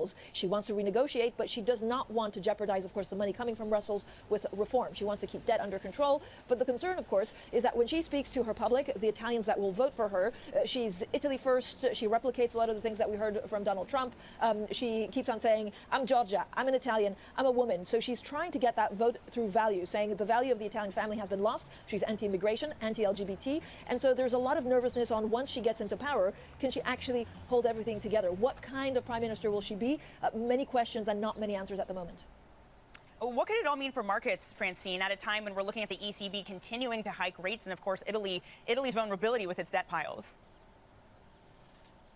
Yeah, so I would imagine that markets this morning on to Sunday, the vote is on Sunday, and then we'll have the results on Monday. We'll have three questions. First of all, they look at BTPs. For the moment, we did have a bit of a bust-up between BTPs and bunds over the summer when Mario Draghi stepped down. For the moment, they're pretty calm, but it is three questions. One, what do we do with debt? You're absolutely right, Danny. If we start seeing a government that actually says, to hell with the rules on fiscal policy that the EU has put in place, we want to spend, spend, spend to get through the winter, that will be problematic for market participants. The second one is, of course, what she does in terms of the EU recovery fund. Now, she will have access to 1.9 billion euros in December. That's one of the tranches that was promised to Mario Draghi. If she sticks to 55 points, she could actually decide that this is not the right time to stick to Europe. And then, of course, there's this underlying Euroscepticism. Now, it's very unlikely that she will govern on her own. Yesterday, I was at a rally. I hadn't seen quite a rally like that for a long time. It was with Silvio Berlusconi. Yes, he's still going, Danny. He's still going quite strong. We had Matteo Salvini. And I have to say the rhetoric was very pro-Italian, very anti-internationalist. They said, Europe, we're fed up with your rules. So the markets will have to assess, digest, and see what's next. Okay, Francine, thanks so much. Francine Lacqua there in a beautiful sunny Rome. Well, with us now is Daniele Antonucci, Chief Economist and Macro Strategist at Clinton Private Bank. Daniele, thanks so much for joining us this morning. So, Francine, setting the scene for us there. I love what you write. You say clear outcome, unclear policy. What is the biggest unknown after we get through this weekend? Sure, absolutely. The outcome, to me, if the polls are roughly right, it's pretty clear. Markets are expecting the largest parliamentary majority from the center-right, with Giorgia Meloni leading, so that's roughly clear. What's unclear is what happens next, policy-wise. There's a lot of uncertainties. One is about fiscal policy. Next year's budget is coming due. Secondly, is about what happens with the commitments to secure the extra tranches of the recovery fund. But there's other questions as well, more about the relationship with Brussels and with the EU, and more generally, this is what investors are going to look out for. And importantly, so far, actually, markets have been moving in Italy more in line with global drivers than domestic drivers. If you look at 10-year bond yields in Italy, they are just north of 4%. Bond yields have risen more or less by the same amount. The spread left flat more or less since the summer, and so there is a risk of a repricing there. The recession is going to be deep in Italy, I think long, broad-based, there's a vulnerability in that trajectory, and that could weigh on market sentiment. And you know, this is what I mentioned to Fran, all this happening at a time where the ECB is resolved in hiking interest rates right now. Given the idiosyncratic risk of Italy, is the TPI backstop from the ECB, is that enough to prevent the worst-case scenario? So it depends on what is it as a worst-case scenario. I think in the context of Italian policies aligned to the reform path, I think it could go some way. Perhaps it becomes more forceful a long way towards providing a backstop.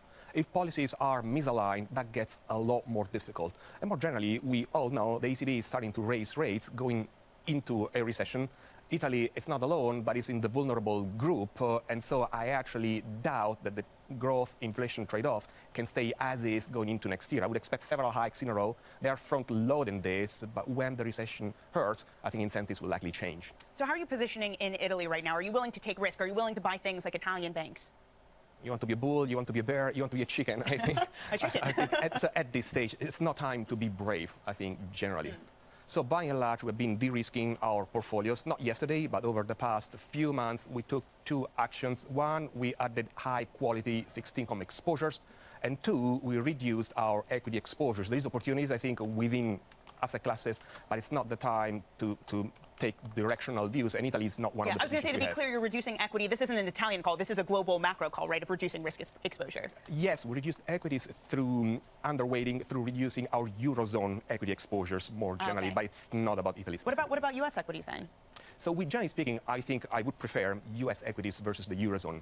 And the reason is that there's a different catalyst, a different trigger behind the slowdown.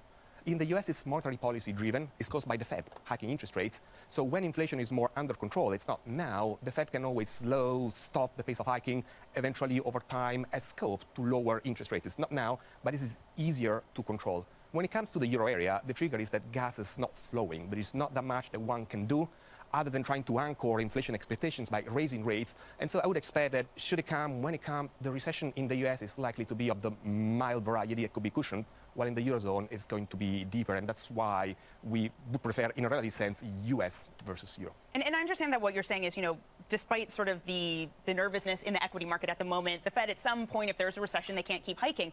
But I do wonder whether we can just go back to that same playbook of taking risk, buying equities, because we are in a different regime. You look at negative yielding debt, was it 16 trillion, now it's below 2 trillion. Can we really go back to that same playbook, even if the Fed stops? Well, maybe not right now, but I would look for catalysts or a set of conditions. Some are beginning to fall into place, though we're not there yet.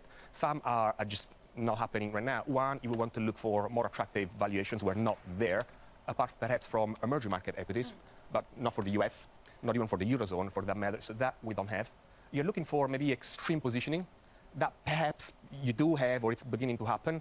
But you also look for macro catalysts. You want to see a peak in inflation, which we see in the US, but the level is still very high and doesn't look like a straight line down. You want to look for a peak and a possible decline in interest rates. We're not there just yet. Maybe this is the final overshoot, but there is a repricing. So I don't think it's the time just yet. Yeah, because this is the question we were talking about. Okay, perhaps we'll have a pivot, a Fed pivot, et cetera, et cetera. It didn't happen. So what are you looking for to say, okay, we've hit the peak. It is time we can reposition now?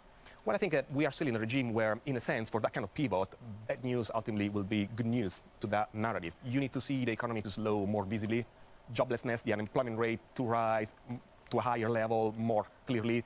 But by and large, I also think that central banks wouldn't want to do the same mistake twice. Right now, they'd rather probably tighten more than they should. They'd rather doubt that it's the time to stop. And quickly, Daniel, do you think that that's what they're about to do? Are they about to overdo it?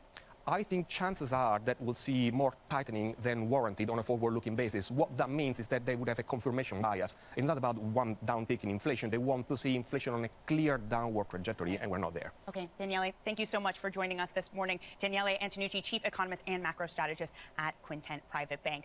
All right, let's get to the Bloomberg Business Flash. With that is Juliet Sally.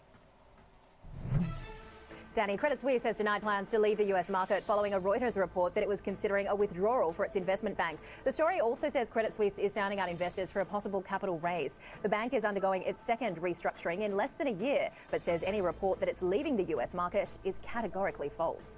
Boeing has agreed to pay $200 million to settle SEC allegations that it failed to disclose safety issues with its 737 MAX jetliner.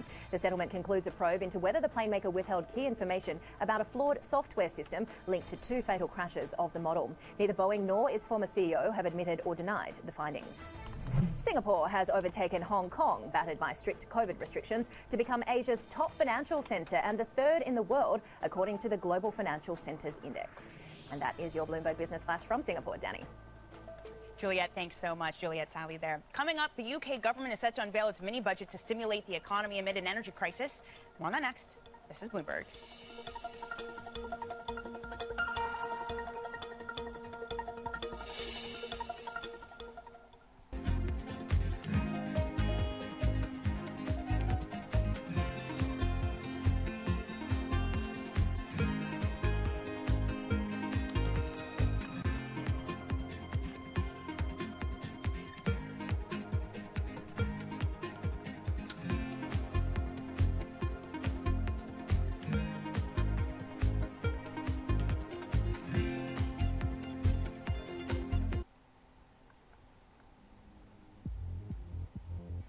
There is an epic saying in Italy when it comes to family generations that the first generation creates, the second generation expands, and the third generation destroys. And that's almost what happened in the Gucci story. So hate and love together. Now I would have a much more experience about for those who says I love you and then betrayed you. the Gucci family was the strength, but also the weakness of the label. The situation became dire with Gucci's finances. They were not able to pay salaries. They were not able to pay suppliers. Gucci's really teetering on the brink at this stage.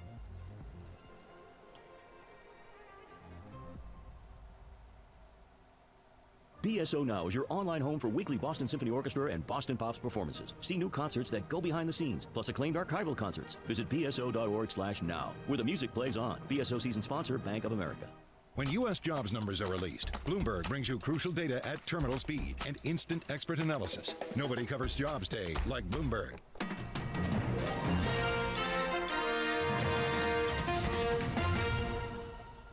Welcome back to Bloomberg Daybreak Europe. I'm Danny Berger in London. The UK government is set to announce its mini budget today aimed at boosting economic growth. It comes after the BOE delivered a second consecutive half-point interest rate hike in its battle to bring down inflation. Let's get out to Bloomberg's Lizzie Burden, who joins us. So, Lizzie, what do we know about what's going to be in this fiscal package? Well, Danny, a lot of it's been leaked, but we're expecting 30 measures centre around tax cuts because, of course, Liz Truss has said in New York this week and throughout her leadership campaign she wants simpler, lower taxes. So we're expecting a cancellation of the planned rise in corporation tax or even a corporation tax cut. We're expecting a reversal of the payroll tax rise in November. That's already been announced. And potentially we could see a cut to stamp duty, the property tax rise. We're also expecting measures that are aimed at boosting the competitiveness of the city post-Brexit. They could include scrapping the banker's bonus cap, and all of this is intended to boost growth. So we're expecting Kwasi Kwarteng to also set a 2.5% annual growth target. But the worry from economists is that this is not going to hit the growth target. It's going to lift inflation, and that all is certain is it's going to add to borrowing at a time when the pound's weak and interest rates are rising. Yeah, adding to borrowing, Valerie Teitel, our markets editor, pointing out that we're going to get an update on gilt sales remit from the Debt Management Office today. Already, Bloomberg says that it's going to be some 60 billion pounds worth of issuance. So, Lizzie, I mean, this all off the back of your very long day yesterday with the BOE announcing a 50 basis point rate rise. How does this change everything?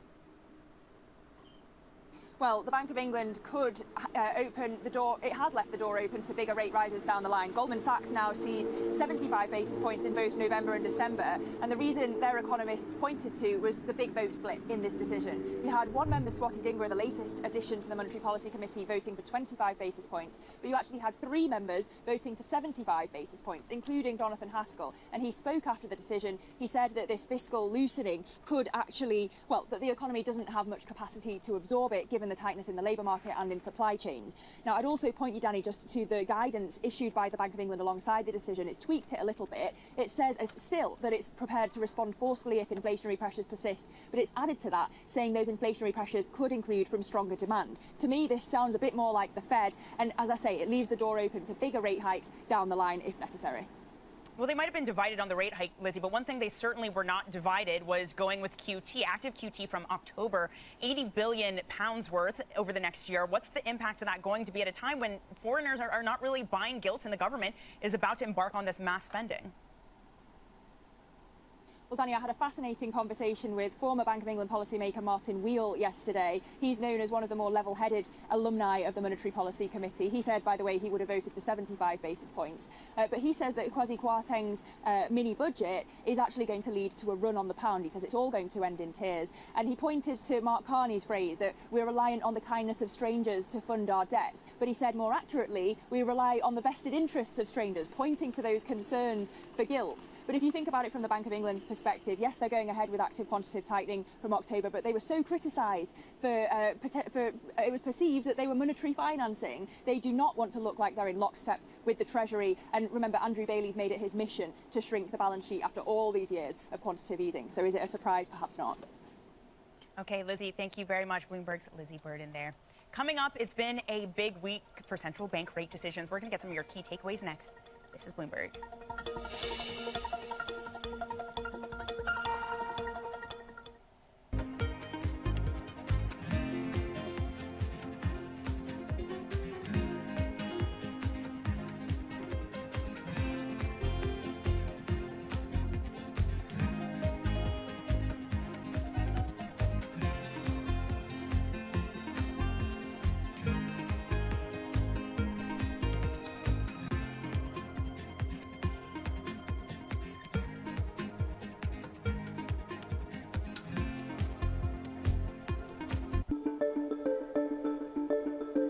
most of the large Chinese technology companies, let's say Alibaba, Baidu, Tencent, they have gigantic market values and they're very prominent in China, not as prominent outside of China as obviously in China, and certainly not that prominent in the United States.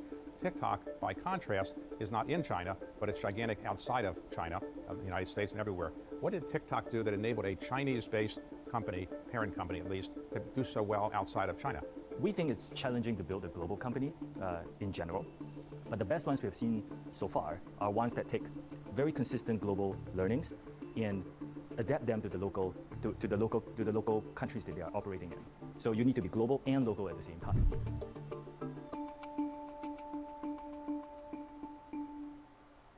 We have to be able to give our customers vehicles, that are their primary vehicles that are EVs, and to be able to do that, we need to have range and infrastructure, and we need to remove the pain points, and so that's what we're doing.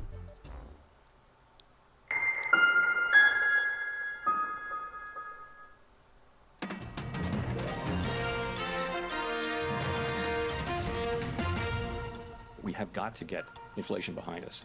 I wish there were a painless way to do that. There isn't. Inflation has been higher than projected. It has increased rapidly in the past few months, and that's also why a large policy rate hike was warranted at this time. We do not exclude that further interest rate hikes are necessary. We are not very specific when exactly and to what extent. To prevent price pressures from broadening in this way, we continue to urge timely non-monetary government interventions to mitigate the impact of the supply side pressures. Central bankers from around the world speaking about interest rate decisions in their respective economies, and it's been an extremely busy week for central banks. Let's do our best to dig through it. Helping us do that is Bloomberg senior Asia economy reporter Michelle Jamrisco. I mean, Michelle, I don't even know where to start. What was it, 15, 17? Just a whole lot of central bank decisions over the past week. So many, and yesterday was insanely busy too. I mean, were there any main takeaways from the never-ending slate of those decisions yesterday? Yeah, it just seemed to keep going, Danny, and into today. We're still talking about some of the decisions yesterday. I'll try to run through a few of the quick highlights. The size of the rate hike is one thing, but really what we were looking at yesterday and through to today, and I'm sure for weeks to come, is the currency plunges as well as the inflation and growth outlook. So for the Fed, they delivered as expected, 75 basis point increase, not the darker scenario of 100 basis point increase that carried all these risks with it. But the downwardly revised growth projections are what we really focus in on, especially with Powell's hawkish tone kind of together convincing investors and others that, that recession might really be nigh and it might be deeper than even they thought. Again, all about King Dollar. The yen intervention news carried the day, with still a lot of that story to be played out, and the questions around whether Japanese authorities can stabilize that economy without abandoning their dovish stance.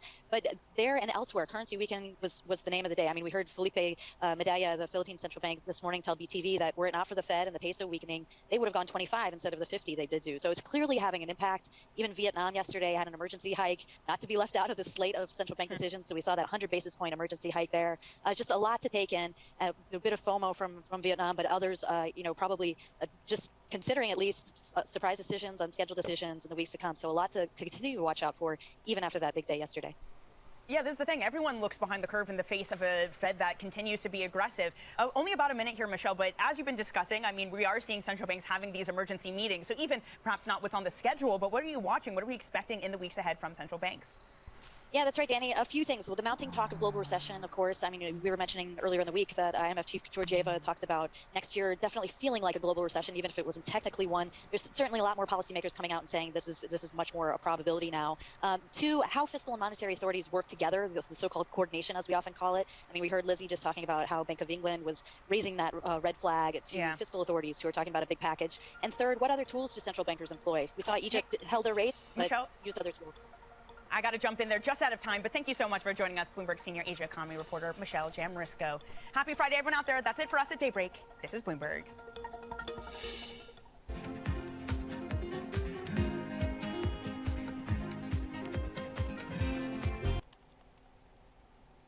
Employ. We saw Egypt held their rates, but used other tools.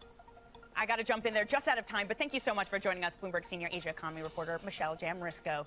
Happy Friday, everyone out there. That's it for us at Daybreak. This is Bloomberg.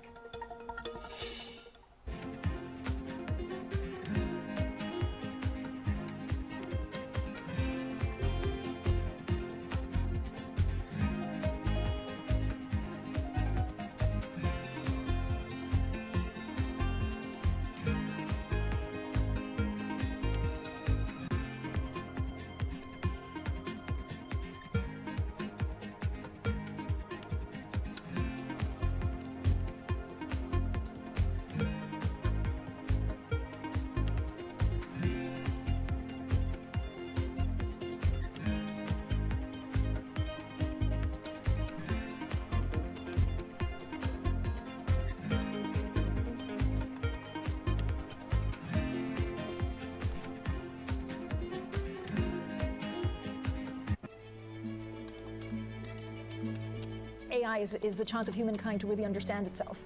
How much of that is true? How confident? Did you actually overachieve? Did you, back then realize that we would be using AI in many different jobs? Was it slower or faster than you thought at the time? I think if I had a 35 or 40 year prediction task, I would have been more or less on track as to where we are today.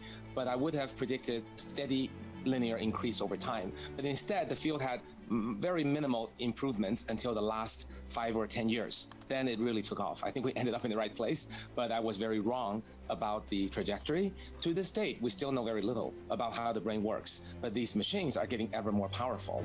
And I feel in some sense, we did end up learning what human intelligence is by learning what it is not.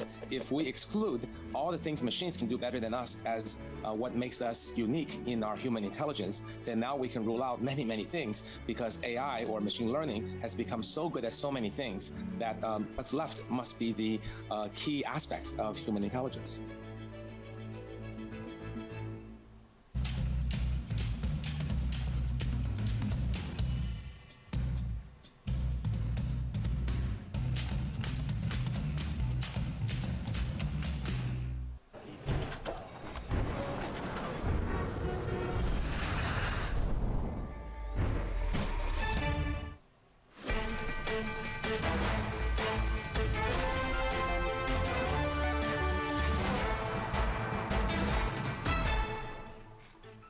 Good morning. Welcome to Bloomberg Markets Europe. I'm Anna Edwards, live in London. The cash trade is just less than an hour away. Here are your top headlines. Market maelstrom, yields surge, stocks sink, and the dollar batters peers as central banks around the world unleash recession fears. Politics and governments. Italy goes to the polls as the UK is set to release its new economic growth plan. We're live in Rome and also in Westminster. Plus, no exits. Credit Suisse denies a report it's quitting the US market as part of its second revamp in less than a year. Welcome to Bloomberg Markets Europe. It's just gone 7 o'clock here in London, so still an hour to go until the start of cash equities trading. Let's have a look at what's going on the futures picture and remind ourselves, yesterday we lost ground on European stocks. We lost ground on US stocks. We were down by more than 1% on most of the European major markets. The Nasdaq was also down by more than 1%. So today looks like this for European stocks, looking like we need to put in a little bit more positivity at the start of the trading day. But be aware that US futures point lower, so we can put those up for you and show you that E-minis are down 0.2%, as are Dow futures. Nasdaq futures down by around 0.3%. And let's roll on to the GMM and show you what's happening across the world. Asian stocks under pressure, yields higher. Australia stands out on the GMN in that regard. Australia was closed yesterday, so catching up with this higher yields festival that we seem to be enjoying globally. And strength in the dollar is still a theme. We don't see renewed strength in the dollar, particularly this morning in the European session, but certainly holding near those very strong levels for the US currency. Goldman Sachs has cut its year-end forecast for the S&P now down to 3,600, reflecting the higher interest rate environment and what that is going to do to stocks. So that's where we are on the GMM function. A sea of red, really, selling everything but the dollar, selling stocks, selling other currencies, selling bonds, those yields going higher, and even commodities not helping out on the upside today. So this week has seen a blitz of interest rate hikes in an ongoing campaign by central banks to crush inflation, even as they run the mounting risk of driving their economies into recession. From the United States to the Philippines, policymakers lifted their benchmark borrowing costs during a 3-day window that made clear their chief worry is the hottest run of inflation since the 1980s. We have got to get inflation behind us. I wish there were a painless way to do that. There isn't. Inflation has been higher than projected. It has increased rapidly in the past few months, and that's also why a large policy rate hike was warranted at this time. We do not exclude that further interest rate hikes are necessary. We are not very specific when exactly and to what extent. To prevent price pressures from broadening in this way, we continue to urge timely non-monetary government interventions to mitigate the impact of the supply-side pressures. We're not joined now by Bloomberg's David Finnerty and Russell Matthews, Senior Portfolio Manager at Blue Bay. David, let me come to you first for a quick sort of summing up of what we've learned this week. We've had hikes from so many central banks, really interesting intervention, but not hikes from the Bank of Japan. Your big takeaway is that rates go higher than we previously anticipated, is it? Pick one, I think, obviously it would be the Fed. And it was just how hawkish the Fed was. I mean, if you think of Mary Daly, just back last month, she said she saw the rates at the end of this year at 3.4%, and now the dot plot goes at least 3.9. So her dot has gone up at least 50 basis points in just over a month, if not 75 basis points. So all the doves in the Fed have vanished. They're all hawks now, and I think that's going to be sounded going forward, this hawkish sentiment. And of course, that's just pushing yields higher. And everyone else, therefore, has to catch up, even if they don't want to, if they're worried about their own economy contracting, to manage the currencies like Indonesia or Philippines. You're seen them raise more than expected. So the Fed's hawkish and everyone else is sort of having to follow, unless, of course, you're Bank of Japan or Turkey. Yeah, everyone else having to follow, except for a couple of important standouts. Russell, good morning to you. Your big takeaway from this week, has it been around the Fed and the extent of the hawkishness we've got there? Well, there's no doubt that they have stepped up in terms of the dot plot and the rhetoric, is, as we've heard from Powell before. He's determined to slay this inflation dragon. He wants to be categorized with Paul Volcker as opposed to Arthur Burns. That's clear. But there wasn't too much new, I don't think, apart from the dot plot. I think what's interesting is the policy divergence that we're seeing. And I think from a macro perspective, that's where the opportunity lies. And do you mean Japan there, or do you mean a different type of policy divergence? Well, I think Japan is the most stark and obvious example of this, but I think also from the Bank of England. You know, they were hawkish to some extent, especially in terms of the QT, but they've only hiked 50 basis points, and I think that's in contrast. And the message has been somewhat more dovish than what we've seen out of both the Fed and the ECB. So I think that's where the opportunity lies. It's more idiosyncratic than top-down. David, where is this getting more difficult? You're joining us from Asia, where we've seen a lot of central banks scrambling to put up interest rates, just like in Europe as well. Where is this getting more difficult for central banks? I mean, clearly the BOJ has interesting problems here, but they're a little different from the rest of Asia. So where is this causing, where is the strength in the dollar, the weakness in currencies? Where is your sort of laser focus on that theme? I think it's just the idea that it's really forcing central banks to raise more than expected. Look at the Philippine Central Bank. They raised, but the governor indicated if it wasn't for the exchange rate, he may not have raised as much because the inflation pressures he thinks are not as strong as in the US. And obviously Bank Indonesia, even yesterday, they raised a bit more than expected as well. So you're seeing banks that certainly it's not just growth. They really are worried about the weakening currencies to some point. Of course, a weaker currency can spur inflation in these countries, and obviously higher rates hurts growth. So they don't necessarily want to do it, but the hand is being forced more than they really want to do. So I think that's the interesting going forward, is like, how high do central banks hike? Because they have to go with the Fed at some point. Otherwise, they have to accept a weaker currency. Let's focus on Japan, Russell, because they have been doing their own thing. I mean, they don't have the same levels of inflation as we have in many Western economies, 3%, not 9 or 10 or north of that. But perhaps you don't think their monetary policy should be as loose as it is. So how does it break, that policy? I think the first thing to say is that we do understand why the BOJ following the policy that they do. That, you know, the economy is fragile. They've had a decades-long problem with deflation. So we understand their starting point. But as the rate divergence grows with the US, as other central banks become more hawkish, we just believe that ultimately this policy is going to have to change. So we think that they are actually much closer, getting ever closer to the point at which they have to abandon the extreme measures that they have in terms of yield curve control and negative interest rates. But it's all going to depend on the currency. So, you know, they've intervened this week, and definitely we see this week that they've started to have to do more emergency measures. The cracks are starting to appear. On Wednesday, we saw them have to step up their bond buying program to protect the upper boundary of their 25 basis point cap on 10-year yields. And then yesterday we saw the intervention on the currency side, which represents sort of a concern that 145 is something of a red line for them. These are all the first steps, I think, in the path towards them having to abandon yield curve control. Right, and when they abandon it, if they do, when they do, Russell, does it all happen very quickly? And what damage is caused in Japan and elsewhere? Well, by nature, I don't think this is something that they can pre-announce. Right. And so they're going to hold the line until they have to go, and so there will be something of a shock factor here. I think Kuroda would like to muddle through and not have to change policy before his term ends next year. But I just think that the progression and the evolution in global macro markets is going to force their hand, and that will cause major disruption. I think we'll see another big leg higher in global bond yields when it happens. David, is the thinking in Asia that what the BOJ did yesterday, intervening in the markets, it's a short-term warning shot? It maybe slows things down, but it doesn't make it more expensive maybe to short the yen, but it doesn't fundamentally change the direction for the currency? Yeah, no, exactly, because obviously the fundamentals, its interest rate differential is the key thing. You're seeing US yields push higher. It would have been interesting if the BOJ didn't intervene yesterday, given how much US yields jumped overnight, where dollar yen would have been today. It could have been something towards that 150 handle. So they've intervened, but we all know historically, if it's one-side intervention, it doesn't tend to work. And when it comes to the US Treasury Secretary, Janet Yellen, ironically, when she was in Japan in July, she said, look, we're only going to intervene under rare and exceptional circumstances. So they're in no hurry to intervene. And of course, a strong dollar helps them from an inflation perspective. So without them joining intervention party, it's going to be very tough to stop this dollar strength, particularly if US yields keep pushing higher.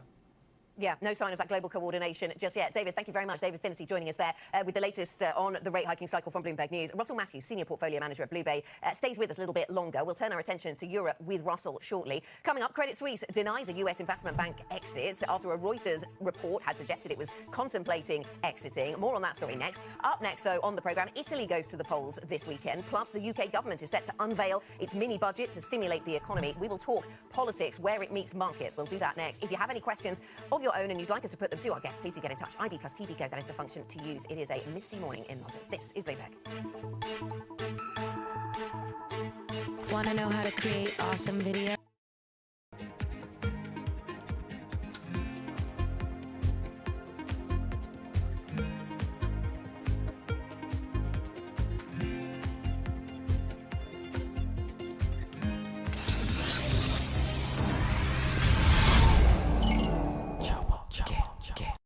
你的想要讲的活动啊，或者是你个人的一些语法的东西，聊天是会出现在游戏的画面上，就你不用玩，就是你想要双框框就是在这个我们天讯息在这边，比如这个呢就是显示秒数，我就显示10秒，会连接嘛，会连接。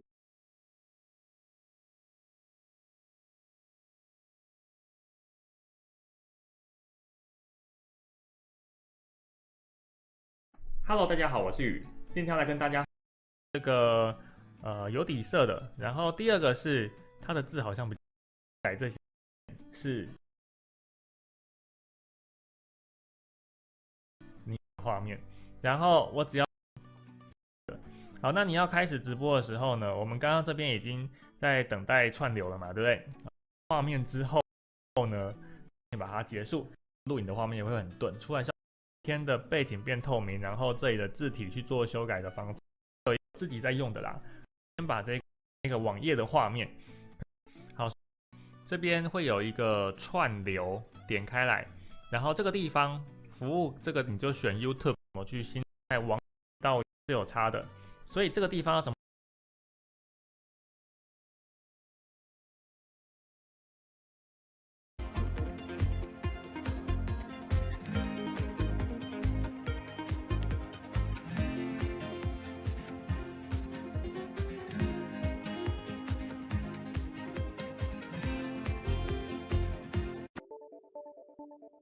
？What do you think of when you think of a battery?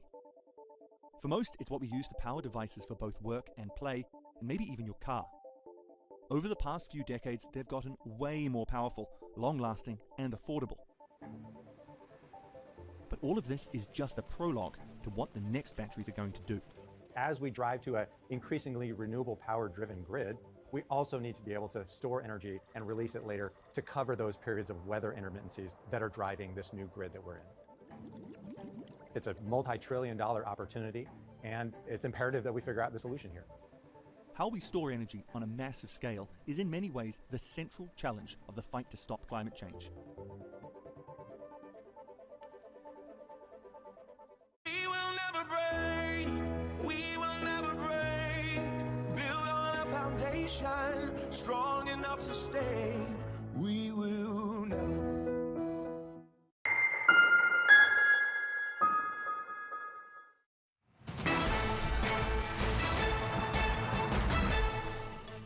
Welcome back to Bloomberg Markets Europe. 45 or so minutes to go until the start of cash equities trading for the last trading day of the week. It's been a busy one from central banking. And we see, as a result, we are expecting a little bit of a bounce at the start of trade. But I should say that US futures, well, I was going to say they're negative. They're now pretty flat. So that's what they have in store for us a little later, maybe. Now, the political landscape in Europe is in focus because it is shifting. Italy goes to the polls this weekend after over a year of relative stability under Mario Draghi. Italians and investors face uncertainty as to what lies ahead for their government. And here in the UK, the new Chancellor Kwasi Kwarteng is set to announce a mini budget aimed at boosting economic growth.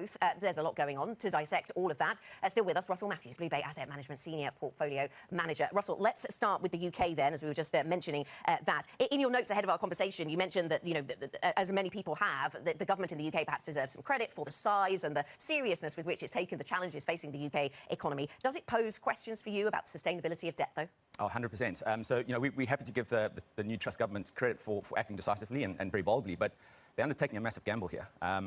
You know, such a huge fiscal impulse coming at a time when inflation is in double digits is going to be very interesting to see how it works out. And for us, the key is going to be productivity and the quality of the growth impulse that they get from this fiscal spend. Because if it's subpar and it's inflationary, then the Bank of England is in a very difficult position, and that will put huge pressure on sterling. So what kind of fiscal spending drives up productivity? I mean, if you invest in infrastructure, people talk about that helping, but this is not that kind of fiscal spend. This is to help people pay their bills. Exactly, and that's what we're concerned about. I think the fact that they've capped energy prices and are, you know, putting through some pretty hefty tax cuts call into question the quality of the rebound or the quality of the uplift that we'll get from this, and then what the long-term inflation implications are. So I think that the outlook for sterling is very uncertain here, and we are actually continuing to be negative. Okay, and you continue to be negative on the pound. I mean, we heard from Martin Wheel, who used to be an MPC member just yesterday, and he was saying that, yeah, he thinks this ends badly for the pound, and then the Bank of England is forced to hike up rates to protect the currency. Are we going to end up in that kind of spiral? Yeah, sadly, I think that that's the most likely outcome. You know, we wish it was different, but unfortunately, unfortunately, the challenges faced by, the macro challenges here are pretty significant. And so, the clearest outlook to us is that the pound continues to weaken. The only thing against that, though, I think that you'd say is on the pound side, is that this is quite a well-held position. And so positioning is definitely that way around, and may hold it back somewhat. OK, so there's a lot of people with that view.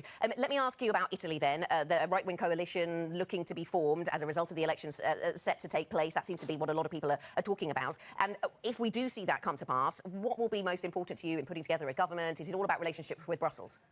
Well, I think what we have seen over the last couple of months is Giorgia Meloni has done a fairly good job of mitigating some of the more negative preconceptions of what her and the brothers are going to do when they get into power. So I think she's done a fairly good job there. And actually, going into the election, I think we've got a good chance of a buy the rumour, sell the fact here. Italy could actually bounce coming out of that. But in terms of the fundamentals and what we think on the policy side, I think it is going to be very significant who's appointed as the finance minister in Italy. And there again, it's a little bit constructive in the near term because they're definitely talking about getting in a technocratically oriented, responsible, market-friendly candidate. So in the near term, I think the story actually hangs in there quite well. But definitely, look, there's no doubt that if this coalition forms, Italy joins the awkward squad of Orban and Hungary and Poland in terms of confrontation with the EU. Meloni's views on Europe are clear. There will be confrontation on immigration, on budgets, on all sorts of different things. And so I think the volatility will be there. And longer term, I think would continue to be negative. Longer term negative, but the ECB maybe holds the key in terms of the spreads? Well, I mean, the measures announced by the ECB, I think the TPI is still a little bit opaque in terms of how this is going to be applied. So just in the near term, we don't have any risk here. We don't think that there's a big asymmetry, but down the line, I think there's further challenges to come as this drama plays out in Europe. Russell, thanks so much. Thanks for joining us. Russell Matthews, Bloomberg Asset Management Senior Portfolio Manager. We thank Russell for spending time with us this morning. Let us get a Bloomberg First Word News update. Alice Atkins joins us with that briefing. Alice. Morning, Anna. Japan is to abolish many COVID border controls from October the 11th in a move to revive the tourism industry. Prime Minister Fumio Kishida says individual visitors would be allowed to enter, with visa waivers reinstated and a daily cap on arrivals removed. After reaching a record of almost 32 million in 2019, visitor numbers slumped last year to less than 250,000. Pakistan's Prime Minister has made an urgent appeal for debt relief as the nation grapples with catastrophic floods, which have displaced millions of people. In an interview with Bloomberg TV, Shehbaz Sharif says his government has just signed an agreement with the IMF with very tough conditionalities, including taxes on petroleum and electricity. We have requested Secretary General today. We have spoken to European leaders and other leaders to help us in Paris Club, to get us moratorium, relief. Unless we get substantial relief, how can the world expect from us to stand on our own feet? It is simply impossible.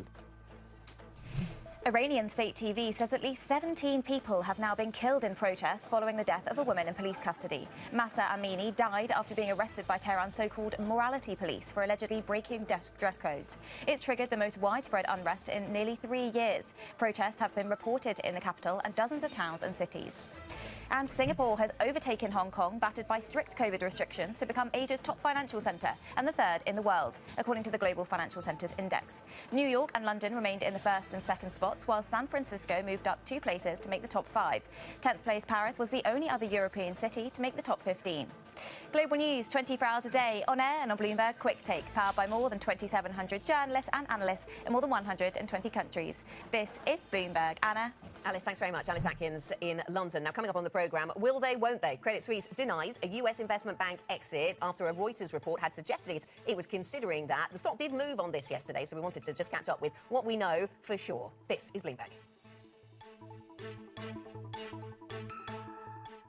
When the Fed makes its call, a unanimous Fed raises the benchmark rate 75 basis points. Bloomberg is there with live coverage. We anticipate ongoing increases will be appropriate. The market's responding to this, as you might expect. And instant expert analysis. Do we want this Fed to force a recession? They're saying that forward guidance is dead. It is very not dead. We keep being surprised at how durable inflation is. The risk is skewed to doing too much. They're choosing the lesser of two evils. Nobody covers the Fed like Bloomberg, your global business authority.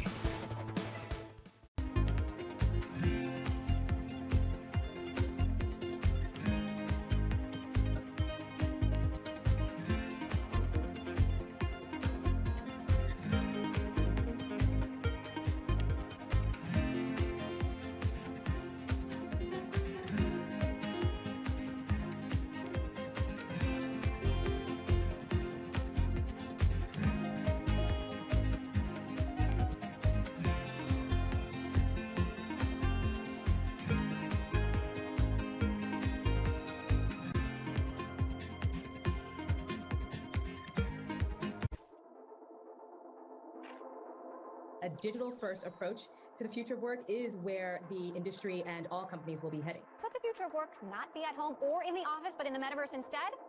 There's that word, metaverse. Doing well. How are you doing? When I think about the metaverse, I think about immersive experiences that have a sense of active presence. Wow, look at this. This is me. The metaverse is projected to become over $1 trillion market by the end of this decade. And whether you know it or not, you'll probably be working there in the future. We're moving into a world where we're going to be interacting with computers with our bodies. This is definitely trippy. I think the adoption curve is going to be slow. It's weird. Like a weird floaty thing right now. Oh, look at you. You have no legs. It's kind of a fun world, and we're just at the very beginning of a very long journey.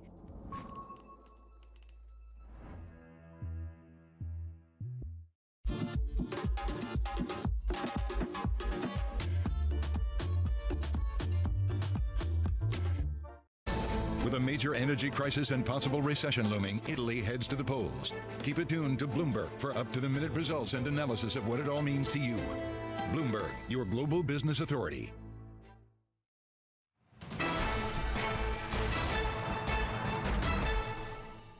Welcome back to Bloomberg Markets Europe. We have 40 minutes to go until the start of cash equities trading, and the futures picture looks a little positive. US futures are flat to negative, though. It's been a busy week, a lot of resetting of thinking or extending thinking around hawkishness from central banks, leading stocks lower. That's been the theme of the week today. We may bounce a little at the start of trade. We'll see what happens in 40 minutes. Now, Credit Suisse has denied it's exiting the US market after Reuters reported that the Swiss bank was mulling a withdrawal of its investment bank. For more on this, we're joined by Bloomberg's European finance reporter, Nicholas Comfort. Nick, thanks for joining us. So I suppose, why talk about it if they've said it's not happening? Well, it's interesting because the shares did move on this, so they clearly felt they had something to come out and say. So what do we actually know now? I think it's really notable that they're actually denying it, because the last couple of days there's been a lot of reports on Credit Suisse, what they could be doing, what they are doing, what they're considering, and the bank's always said, listen, we haven't decided yet, we're going to communicate this with our third quarter results, but that's the extent of it, and now it's an actual denial. So that's notable to see that in the communication style there, but let's face it, there's no smoke without fire.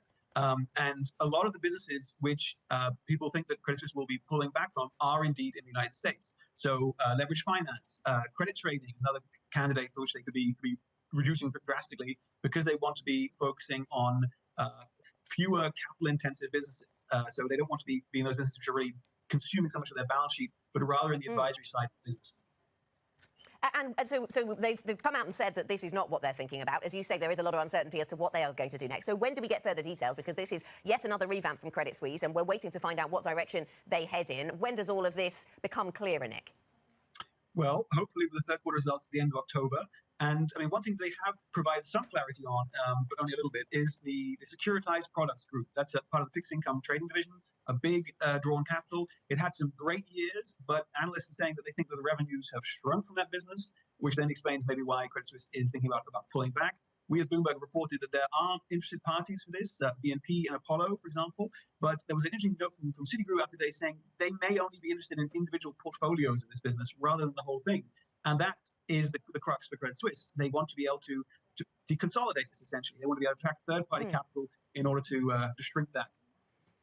Yes, and how capital intensive these businesses are, and it could be important. I see from our reporting that analysts at Deutsche Bank said last month that Credit Suisse faces a capital gap of at least 4 billion Swiss francs and needs to improve that financial strength. So I guess whatever strategy they land on, this will also be a focus. Precisely. So will they have to go to shareholders to raise capital?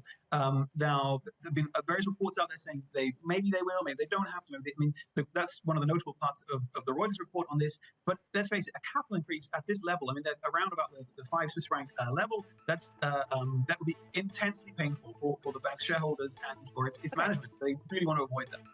Nick, thanks so much. Nick Comfort, our European finance reporter, joining us there with the latest on Credit Suisse. Up next, we'll be back to talking about Italy, and Italy goes to the polls this weekend. We will be live in Rome. Francine Lacroix joins us shortly. This is Bloomberg.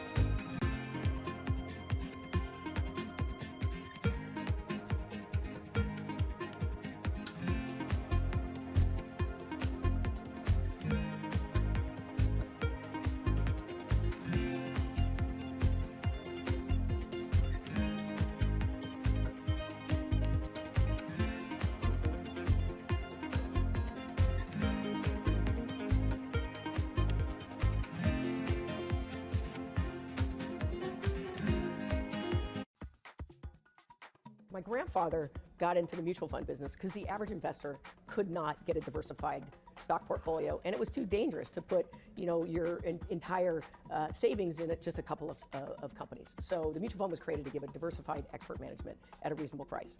Today, we have a phenomenon where companies are waiting much longer to go public. And so in 2000, the average company went public after 3 years. Now, companies are waiting 9 to 10 years because there's so much money available in the private markets. As a matter of fact, they're half the number of public companies that there were in 2000, and they're 5 times the number of private equity-backed companies. So just from an investable universe, you look at the private markets, and it's significantly bigger. So the question is, that return that used to be captured in the public markets is now captured in the private markets. But the problem, as you know, is you're really tied up for a long time when you invest in a private equity fund. And so trying to figure out a way to solve the same problem my grandfather was trying to solve, which is how do you bring those returns responsibly, the democratization of the private markets to the retail investors. And I describe it as a bit of like running with scissors. Scissors is a great tool if you use it appropriately. And so we're focused on trying to figure out responsibly bringing it in to the average investor. BSO Now is your online home for weekly Boston Symphony Orchestra and Boston Pops performances. See new concerts that go behind the scenes, plus acclaimed archival concerts. Visit bso.org/now, where the music plays on. BSO season sponsor, Bank of America.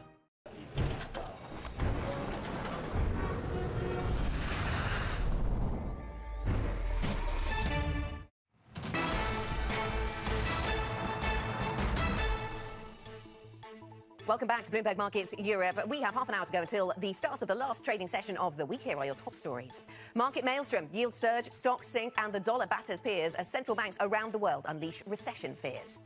Politics and government. Italy goes to the polls as the UK is set to release its new economic growth plan. We're live in Rome and Westminster to talk politics and markets. Plus, no exit. Credit Suisse denies a report it's quitting the US market as part of its second revamp in less than a year. Welcome back to the programme, everybody. Let's have a quick look at where the futures picture has us right now. So a little bit of positivity perhaps at the start of the trading day, given that we were weaker by more than 1% on many of these markets yesterday here in Europe. And the Nasdaq was as well in the US, but other markets in the US did a little better. So perhaps we have to catch up a little with that sentiment. That said, US futures look fairly flat or slightly negative this morning. Let us get a Bloomberg Business Flash. Top corporate stories we're covering this morning. Here's Alice. Hi, Anna. Boeing has agreed to pay $200 million to settle SEC allegations that it failed to disclose safety issues with its 737 MAX jetliner. The settlement concludes a probe into whether the plane maker withheld key information about a flawed software system linked to 2 fatal crashes of the model. Neither Boeing nor its former CEO have admitted or denied the findings. Chinese battery maker CATL says it's considering a third factory in Europe. The company's first European plant is due to start production in Germany later this year, and it recently announced plans for a factory in Hungary. CATL's European president says a third plant depends on demand, flagging challenges from the continent's energy crisis.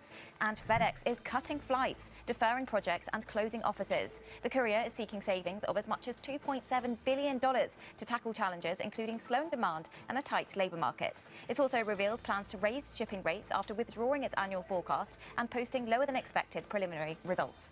That's your Bloomberg Business Flash. Anna? Alice, thanks very much. Thanks for the updates. Alice Atkins there with what's happening on the corporate news agenda. Let me get to what's happening in the markets. As we mentioned in our headlines, stocks selling off does seem to still be very much the vibe. It's the vibe of the week, vibe of the last few weeks, and it's the vibe this morning as well. So down by 0.8% on the MSCI Asia Pacific. So we do have weakness in the Asian equity session.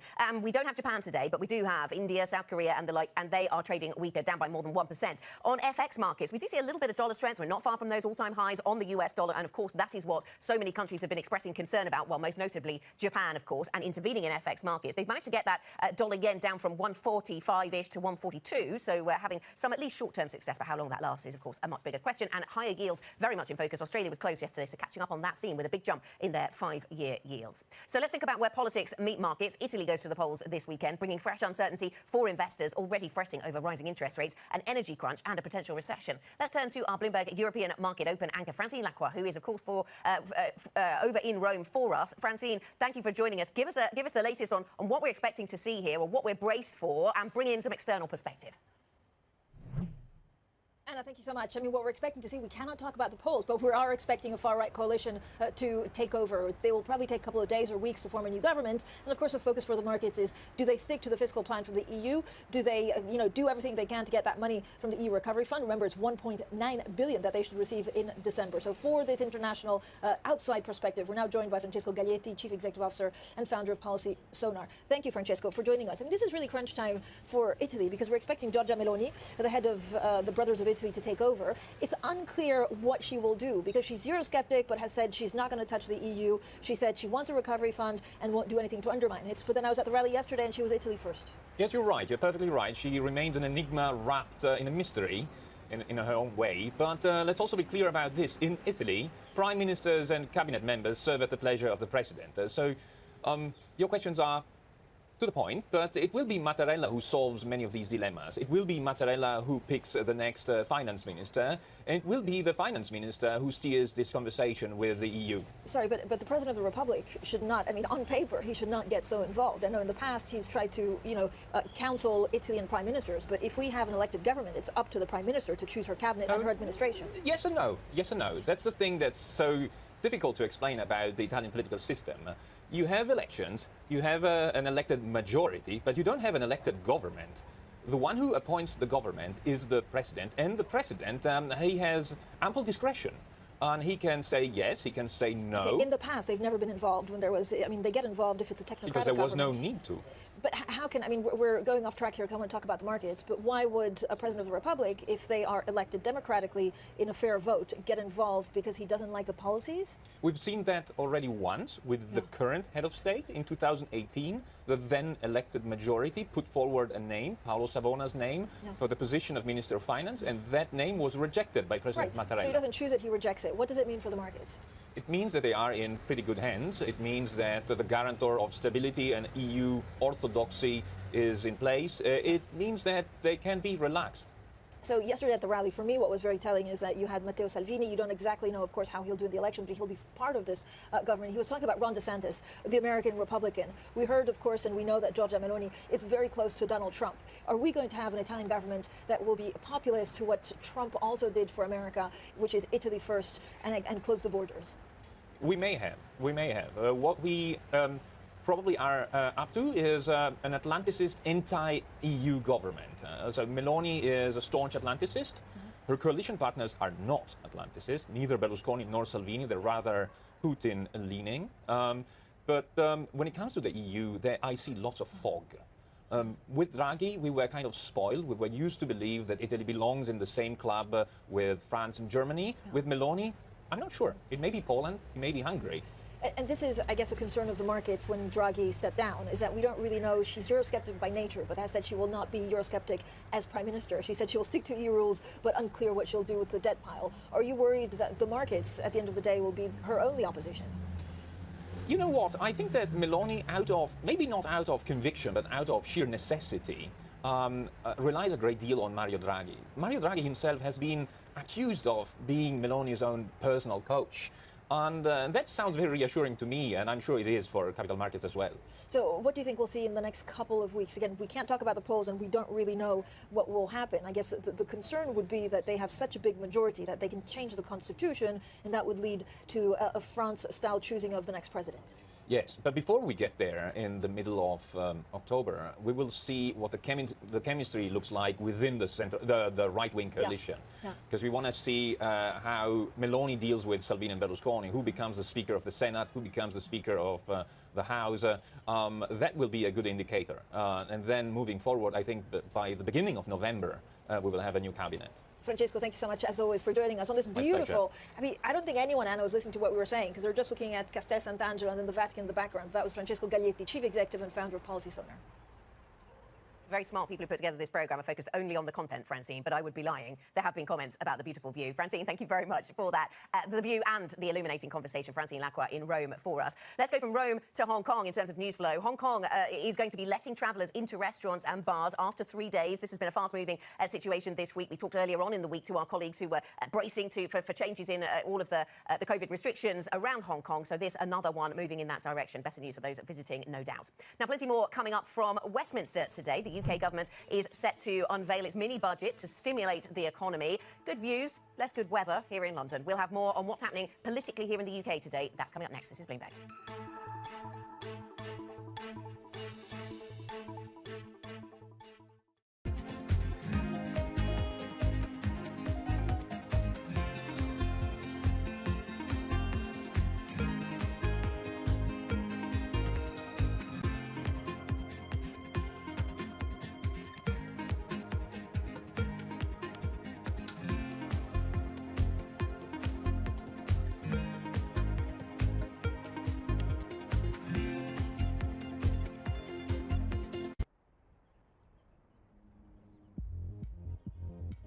There is an epic saying in Italy when it comes to family generations that the first generation creates, the second generation expands, and the third generation destroys.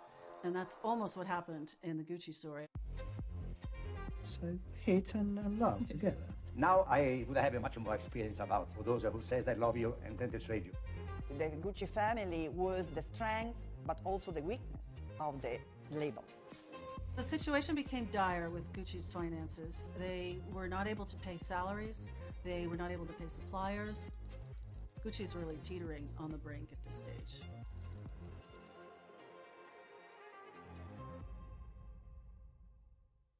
We have to be able to give our customers vehicles, that are their primary vehicles, that are EVs, and to be able to do that, we need to have range and infrastructure, and we need to remove the pain points. And so that's what we're doing.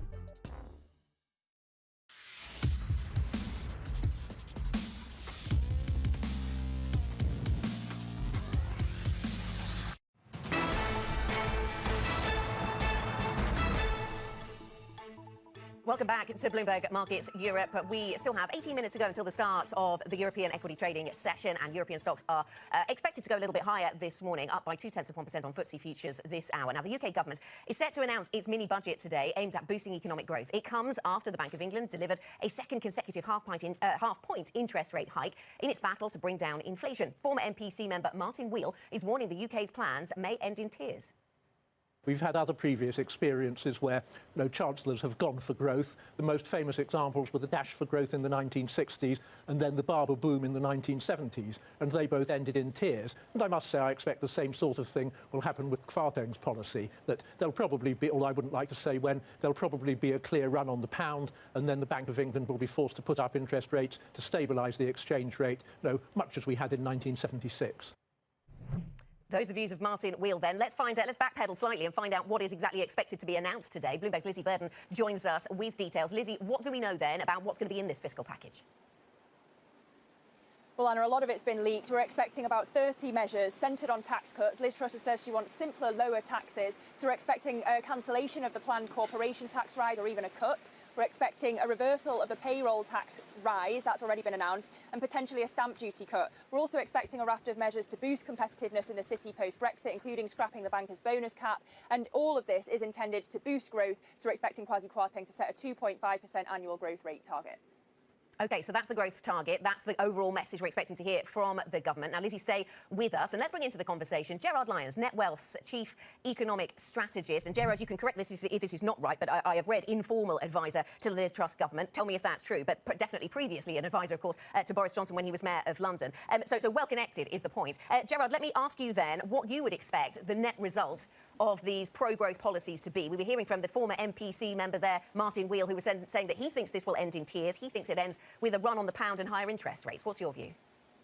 Good morning. Great to be on the show. Well, today's statement should be very positive for the economy, and that's the key thing. Finally, we're using fiscal policy to stabilise the economy, which will allow monetary policy, therefore, to focus on fighting inflation. Let's knock on the head the comments of Martin Wheel. Clearly misunderstood the policy. There is a big difference between a go-for-growth policy that we saw under Maudling, Barber, Lawson, who were chancellors before, and indeed Gordon Brown. What we're seeing now is a very different strategy. It's a pro-growth economic strategy focused on the supply side of the economy. It's about boosting investments, boosting innovation, boosting infrastructure, and also getting the incentives right through lower taxes and smarter regulation. So it's largely primarily a supply-side agenda. But before you really embark on all aspects of that, you need to stop the economy deteriorating. Only 2 months ago, the markets were expecting a deep recession in the UK. What this policy today, the mini budget, is aimed at is, alongside the energy price cap, is aimed at basically preventing a deep recession, turning the economy around, reversing the planned tax increases. Remember, the G7 countries were basically all keeping taxes low, apart from the UK, so that made no sense. So in answer to your question, the immediate aim today is to stabilise the economy, is also, alongside the energy price cap, aimed at capping inflationary pressures. And the key thing is to differentiate this from previous dashes for growth, as they've been called. This is very much a pro-growth aimed at the supply side, but today we're actually getting policies to actually be seen to be stabilising the economy. So in a nutshell, today's mini statement is aimed at stabilising the economy. For the markets, what they need to take on board is that the fiscal easing is necessary, the reasons I mentioned, non-inflationary, because of the nature of our inflation shock in the UK, which has been driven by supply side factors exacerbated by. Go to motionray.com to edit this your video. Gerard, there was a report. There was a report from the Institute of Fiscal Studies of City this week suggesting that the only certainty is that this is going to increase borrowing. When you perform a gamble full on whether it check will on the boost growth, document isn't it? associated with this video, you will see that it fails the color contrast check. The Acrobat Accessibility Checker flags recommends downloading a tool created by the Passio Contrast Analyzer. Here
newsprint. In the first example, the capture is done without D-screen applied.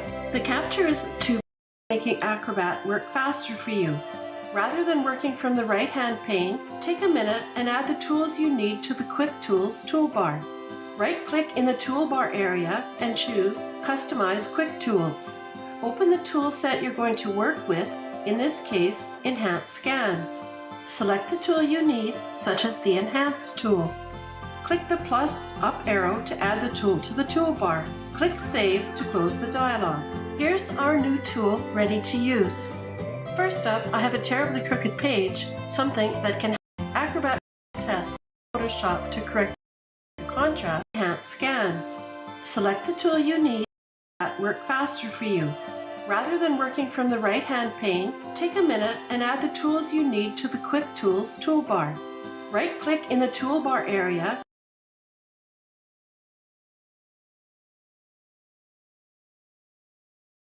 and choose Customize Tools toolbar.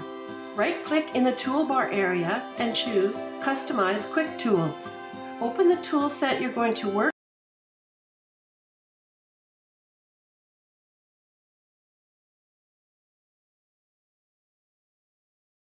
with, in this case, Enhance Scans.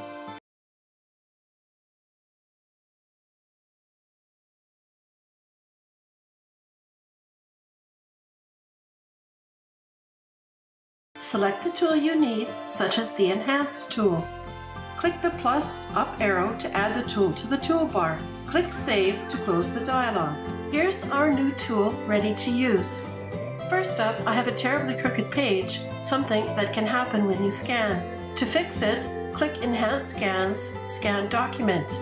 You'll see the full Enhance Scans toolbars open. Click Settings. The Filters section shows the status of the available repair filters with the Deskew filter active by default. Leave it selected and click Enhance. When you capture the text, Acrobat redraws the page aligning the text. Always leave the Deskew filter active.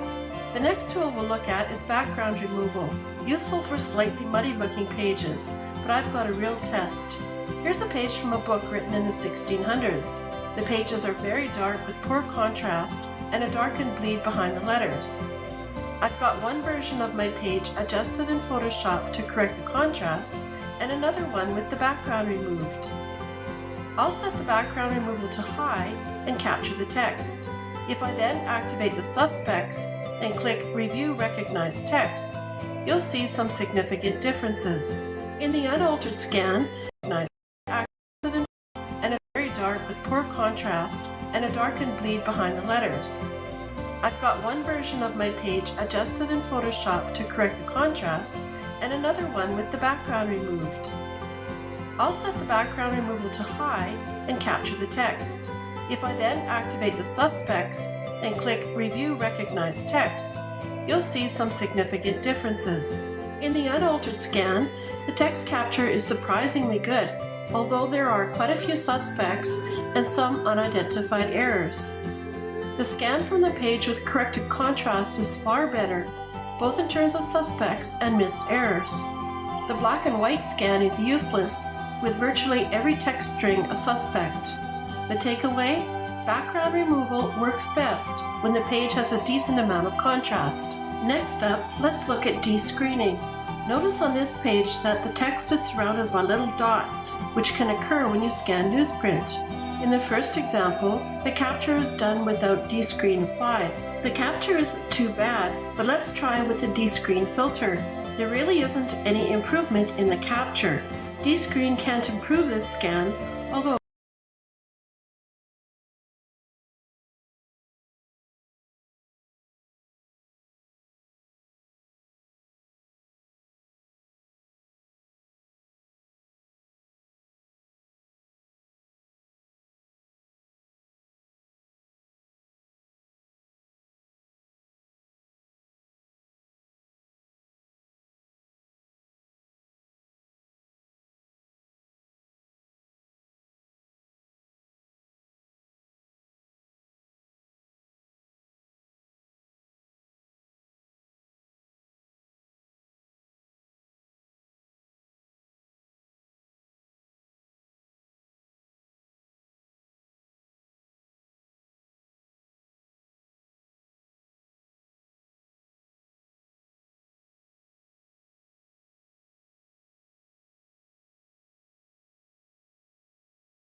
It's reversing tax increases that everyone accepted would hit growth very hard.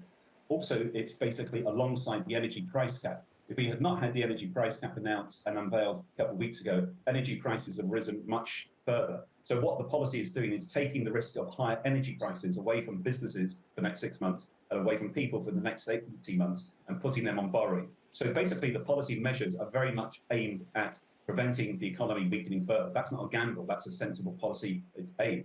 And on top of that, it's very much about the supply side agenda. It's affordable. The market to accept. Obviously, you have the debt management office's gilt sales. You have the quantitative tightening, 80 billion, the Bank of England's now testing, and you have some further gilt issuance. Okay. The uncertainty is about where rates eventually peak, and that's still unsettling the markets. That is unsettling the markets, perhaps. But just to be clear, that as Lizzie was saying, that the word "the gamble" that was the words of the IFS. We understand you take a different view, and you've set that out clearly. Let me ask you about quantitative tightening. Let's knock this on the head. If you look at the 1 year ahead margin of error on these budget forecasts, whether it's from rates eventually peak, and that's still unsettling the markets. That is unsettling the markets, perhaps. But just to be clear, that as Lizzie was saying, that the word "the gamble" that was the words of the IFS. We understand you take a different view, and you've set that out clearly. Let me ask you about quantitative tightening. Let's knock this on the head. If you look at the 1 year ahead margin of error on these budget forecasts, whether it's from the IFS or the OBR, they're very significant. Also, what's clear is the biggest negative for the UK finances is if there was to be a deep recession. So it's no gamble actually ruling out the major. So you say it's not a gamble. They say it is a gamble, but that's not. We'll leave that there.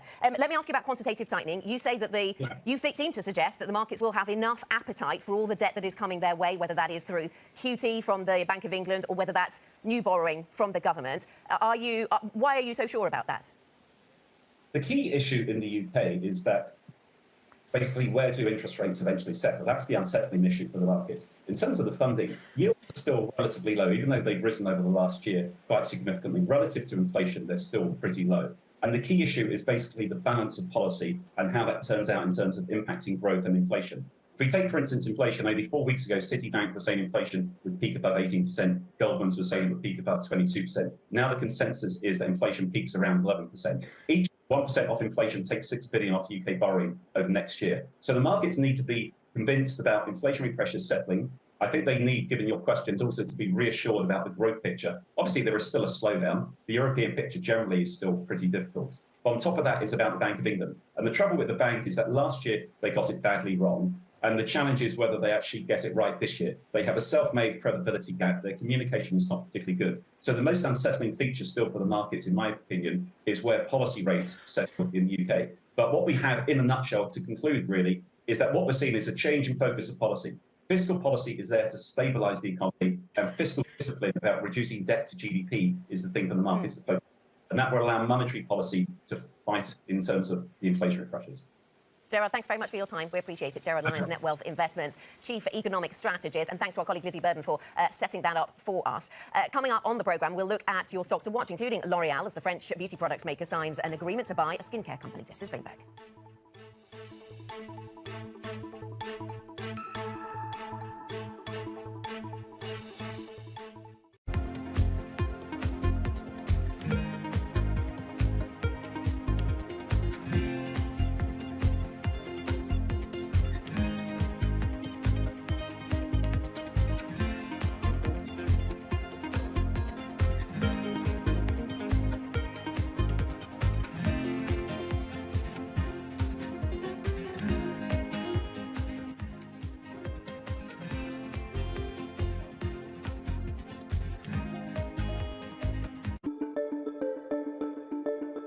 Most of the large Chinese technology companies, let's say Alibaba, Baidu, Tencent, they have gigantic market values and they're very prominent in China, not as prominent outside of China as obviously in China, and certainly not that prominent in the United States. TikTok, by contrast, is not in China, but it's gigantic outside of China, the United States, and everywhere. What did TikTok do that enabled a Chinese-based company, parent company at least, to do so well outside of China? We think it's challenging to build a global company in general. But the best ones we've seen so far are ones that take very consistent global learnings and adapt them to the local countries that they are operating in. So you need to be global and local at the same time.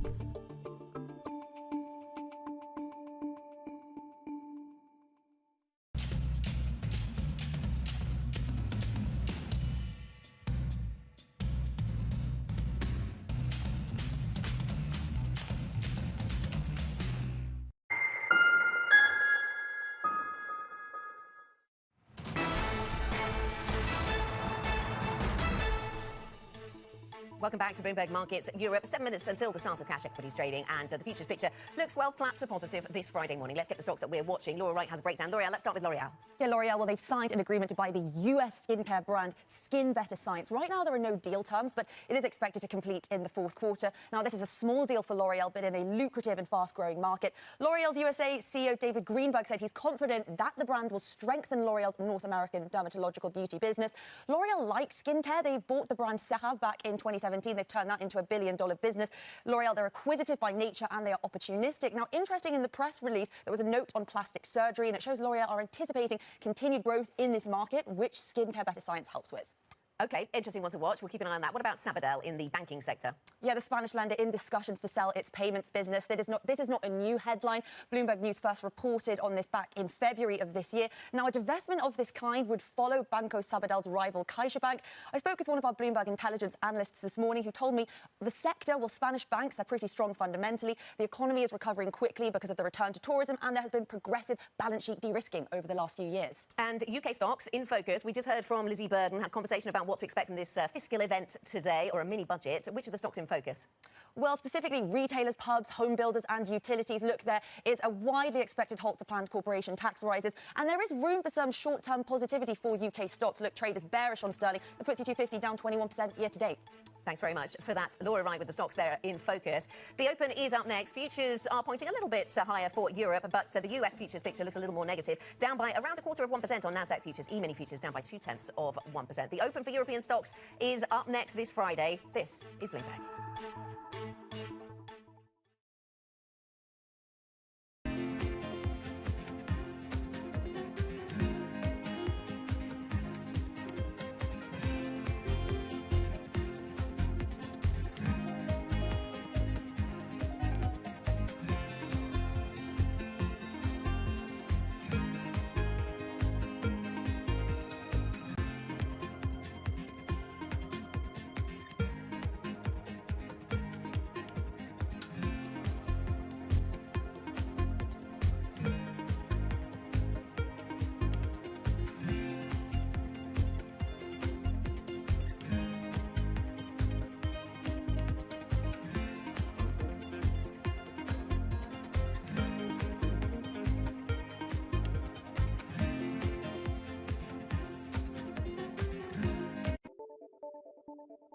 What do you think of when you think of a battery?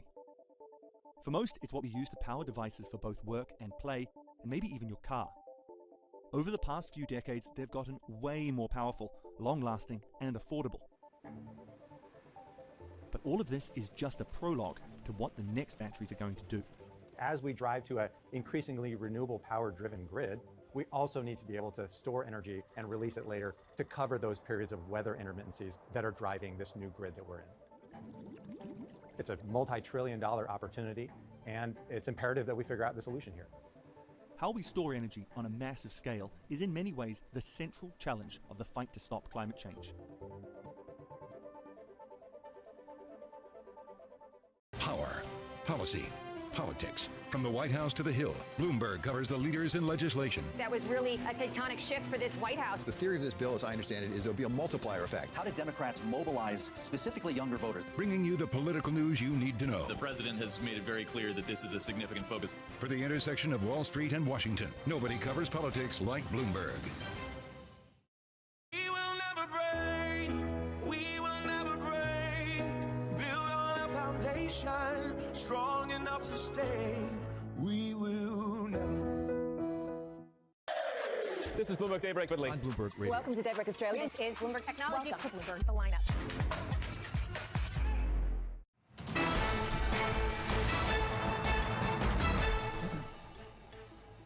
Welcome to the European Market Open, everyone. A minute to go until the start of cash equity trading and Francine Lacqua in Rome ahead of the elections on Sunday. Our Tom McKenzie's in London. Tom. Good morning, Francine. Here are the top stories then. Market maelstrom, yield surge, stocks sink and the dollar batters peers as central banks around the world unleash recession fears. Italy votes. We are live, of course, have you seen, in Rome in what could be an historic election. And fiscal boost. New UK Chancellor Kwasi Kwarteng is set to unveil stimulus plans today. OK, we're going to check in on the futures. We have Francine, of course, in Rome. She's going to give us the latest in terms of that build-up to those consequential elections in Italy. And, of course, the market's very much focused on what's happening with the spreads, the yields there in Italy, amid arguably greater political risk. The futures, then, were pointing just modestly higher in Europe, though stateside, you're looking at losses, the last time I checked the futures there, of around 0.2%. Of course, the central bank action still being digested from yesterday. The BOE coming in with 50 basis points. The SNB over in Switzerland, 75 basis points, continuing to digest that more hawkish message, of course, from Jay Powell as well. Over in Asia, by the way, worth noting the losses that we've seen there, looking like you're going to get 6 straight weeks of losses across the benchmark in Asia. The Spanish IBEX currently down 0.2%. Over in France, the CAC 40 lower by 12 points, or 0.2%. And the FTSE 100 just off by 0.1%. Again, we said in the headlines, looking ahead to that mini budget from the new Chancellor of the Exchequer, Kwasi Kwarteng. Tax cuts expected to be central to that as they try to revive the fortunes of the UK economy, with a number of economists, of course, coming out and putting a cautionary note around the potential inflationary impacts of that. Let's have a look at what's happening across assets then. I touched on the futures stateside. And, of course, what was happening in Asia. I just thought I wanted to put that in context, given the significant losses we've seen. Again, as Asian currencies feel that strength of the US dollar, but also concerns more broadly about what a recessionary environment will do to some of the big exporters in that part of the world. So down 0.9%. Again, 6 straight weeks of losses in Asia. Futures stateside pointing to losses of 0.4%. And it's the 2-year back in focus. Yields up again, just by 1 basis point, 4.13 on the US 2-year. And the 10-year expectations now, you're going to get to 4% in pretty quick order. Again, this readjustment. Goldman Sachs, by the way, saying they see another 75 basis points at the next meeting of the FOMC. They've downgraded their forecast for the S&P from 4,300 to 3,600. The pound in focus ahead of that mini budget, 111. Look at that, 111, crossing from 112 down to 111 amid increasing concerns that you could even see a currency crisis here in the UK. And, of course, that spending and the tax cuts tying in to that view from some. Down 0.6% in the session today. Sterling weakness, sterling vulnerability, again, in focus and a concern. Right, this week's blitz of interest rate hikes is unlikely to be the end of a campaign, of course, by global central banks to crush inflation. We have got to get inflation behind us. I wish there were a painless way to do that. There isn't. Inflation has been higher than projected. It has increased rapidly in the past few months, and that's also why a large policy rate hike was warranted at this time. We do not exclude that further interest rate hikes are necessary. We are not very specific when exactly and to what extent. To prevent price pressures from broadening in this way, we continue to urge timely non-monetary government interventions to mitigate the impact of the supply side pressures. OK, now Fabia Fedeli, CIO of Equities and Multi-Asset at M&G, joins us now, and Christina Kino from our Markets Live team. So a great panel to kick off the session today as we, of course, work around what is happening across central banks, inflation and recession risks. Christine, let's start with you then. The central bank action that we saw yesterday, a lot of it had been flagged, of course. 50 basis points is essentially what the BOE, ultimately what the BOE went with. We know there was debate around 50 or 75. There was, though, quite a lot of dissent and views from some, Goldman Sachs now, that you're going to get 75 from the Bank of England at the next meeting. They expect 75 from the Fed at the next meeting as well. So the hawkishness from central banks continuing despite these recession fears. Absolutely, Tom. And that really tells you what the priority is for these policymakers, right? It really is getting a handle on that inflation aspect, even at the expense of growth. I would note that it is quite interesting, right? As you mentioned, the debate was for 100 or 75 for the Fed, 75 or 50 for the BOE, and both of these central banks decided to go for the relatively more measured rate hike this time around. I think that really tells you that what they really want to do at this point is save that firepower and leave themselves room to go even bigger if that would be necessary over the next few meetings. And judging by the way that things are going in terms of prices and all of the indicators that we're seeing from the economy at the moment, it seems like they could well need that firepower. So probably a prudent step from both policies, from both central banks this week. Fabiana, talk to us a little bit about how much damage this, ever higher dollar does, not only for emerging markets, but actually G7 currencies as well. Yeah, we see the dollar as continuing to stay strong. If you look at the relative strength of the U.S. economy versus other economies, by the way, everything obviously is right now relative because we have weakness across the world. But we would expect the dollar to stay strong. And this is obviously going to impact the euro, is going to impact the pound, and it's going to impact other currencies. Now, what this does to equity markets obviously is not necessarily straightforward because there are companies that benefit from weaker currency. So in the UK, some of the largest companies that are listed on the FTSE 100 actually will benefit and are also not exposed to the domestic economy. But from a macro standpoint, from a government standpoint, and also from a debt standpoint, that is a completely different point. Yeah, hence the divergence we're seeing between the FTSE 100 companies and the FTSE 250, those domestic-focused companies. Christine, just on the point of currencies, we saw the intervention, of course, of the BOJ for the first time since 1998 yesterday, at least officials in Tokyo to support the currency, of course, after the BOJ reiterated its stimulus plans and its support plans. To what extent, and we're seeing this race now to kind of support currencies globally, what is the follow-through from this, a potential breakdown of this? Well, Tom, I think now it's kind of a question of whether Japan will need to do more, because markets at this point don't seem to fully trust that they will have more to give in terms of this intervention action. I mean, I think part of that was because we heard from the Bank of Japan yesterday as well. They were going to keep on this easing or relatively easy monetary policy track, even if the rest of the world is moving to tightening. And I think that's partly why the reaction in FX markets was thus to keep driving the yen lower, and therefore Japanese authorities needed to step in. And so I think what really needs to happen here is more of that evidence sea change, at least from the Bank of Japan side. It's joining the tightening fray. And then globally as well, I think, the pushback against weaker currencies, yes, it's definitely there. We're seeing it from Japan, obviously. China is not too far behind as well with their constantly stronger yuan fixings. But again, nothing like this really works very effectively unless it's coordinated action. And I would note yesterday was the 27th anniversary of the Plaza Accord agreement. So very timely discussions about intervention and currency strength. Fabiana, do you think we need some coordinated action? Or actually, more importantly, if you think we need it, are we actually going to get it? Because it's the only way of making sure that, one man or one country's demise is not too much strength for the other. Well, from a central bank perspective, I'm seeing we're actually getting coordinated action, with the exception of Japan, with some other exceptions such as Turkey, so they actually cut the interest rates. But with certain exceptions, actually we're getting central bank coordinated action. You've seen all the central banks across the world raising rates for the last couple of days. The difference is going to be in the fiscal policy. I mean, you have Italian elections, you have the mini budget today in the UK. What is fiscal policy going to do? In the UK, you're going to get yourself in this contradictory position where possibly the BOE will have to raise rates to counteract the growth that the fiscal policy is trying to trigger. So that coordination probably needs to be there. Okay, Fabiana Fedeli, CIO of Equities and Multi-Asset and MNG, staying with us. We'll get more insights and analysis, particularly on the question of Italy after the break. Christina Aquino, of course, from LMIT. Thank you very much indeed. Okay, coming up then, Italy goes to the polls, of course, as Giorgia Meloni vies to become the nation's first female prime minister. This is Bloomberg.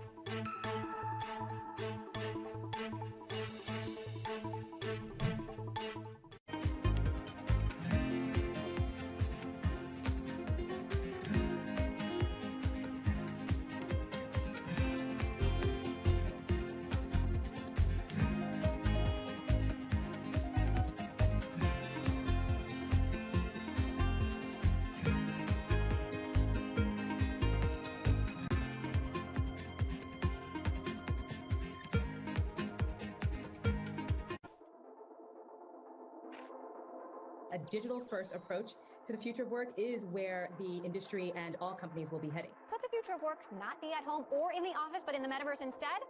There's that word, metaverse. Doing well. How are you doing? When I think about the metaverse, I think about immersive experiences that have a sense of active presence. Wow, look at this. This is me. The metaverse is projected to become over $1 trillion market by the end of this decade. And whether you know it or not, you'll probably be working there in the future. We're moving into a world where we're going to be interacting with computers with our bodies. This is definitely trippy. I think the adoption curve is going to be slow. It's I'm doing weird. Like a weird floaty thing right now. Oh, look at you. You have no legs. It's kind of a fun world, and we're just at the very beginning of a very long journey.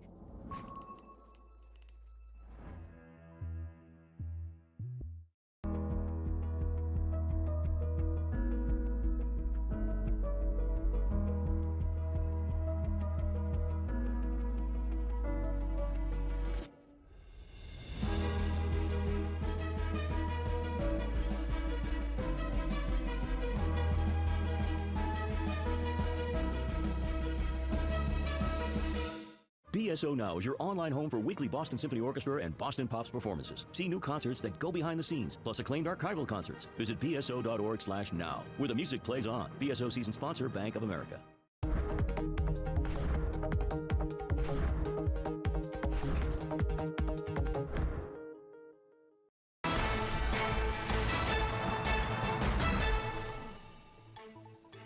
Welcome back to the Open, everyone. We are about 10 minutes into the European trading day. Three things that we need to watch out for. First of all, Credit Suisse now down 6%. The bank denies a report of the U.S. exit, but of course there's been so many rumors on the fact that they would split the investment bank in three because they need to raise capital. So that bank under severe pressure. The other story is, of course, the mini budget in the UK, and the third story is here in Rome. The background, not too bad. I'd say not too shabby as an assignment. Italy goes to the polls this weekend, bringing fresh uncertainty for investors, really already fretting over rising interest rates, an energy crunch, and a potential recession. So we're back, of course, to talk Italy with Fabiana Fedeli, Chief Investment Officer of Equities and Multi-Asset at M&G. Fabiana, thank you for staying with us. When you look at the concern on Italy is that we don't 100% know what Giorgia Meloni, very likely to be the next prime minister's, policies are. She keeps trying to reassure the markets that she's not the Eurosceptic that she used to be, that she will stick to fiscal rules and get the money from the EU Recovery Fund. But then you hear at rallies and she's just talking a different tune. That is a key point, Francine. You've seen Meloni with a very conciliatory tone towards the EU. Now, let's not forget, they want that recovery money. So that was clear that they were going to try to be a little bit more pro-EU than they have ever been. Don't forget that it was the first stance of the EU that actually gave the government problems in 2018. So pre-elections, that looks fine. And in fact, you've seen it also in the BTP spread against the Bund. You're seeing that it hasn't gone anywhere close to the 300 level that we saw back in 2018. But as you say, the rallies are telling you a different thing. What happens after the elections? And more importantly, this is a coalition of very strong egos. This is a coalition with heads of parties that, have very different opinions. So how this is going to be able to govern and what the impact is going to be to govern and what the impact is going to be on the EU, that is going to be key. I love that, a coalition of egos. Something to bear in mind when we look at the policymaking then coming out of any new coalition from Italy. So you're pretty comfortable with spreads as they are, as things stand. Of course, there's going to be a risk they blow out, depending on what the policy is. In the immediacy of the election, if indeed we get what the polls are suggesting, which is this right-wing coalition, is it a case of kind of buy the rumour, sell the fact? Is there going to be a sense of relief amongst these markets?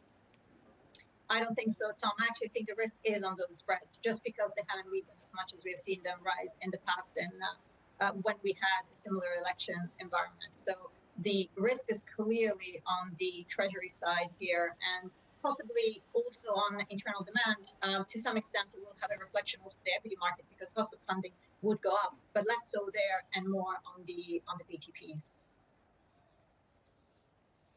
Fabiana, when you look at the biggest concern, and this would be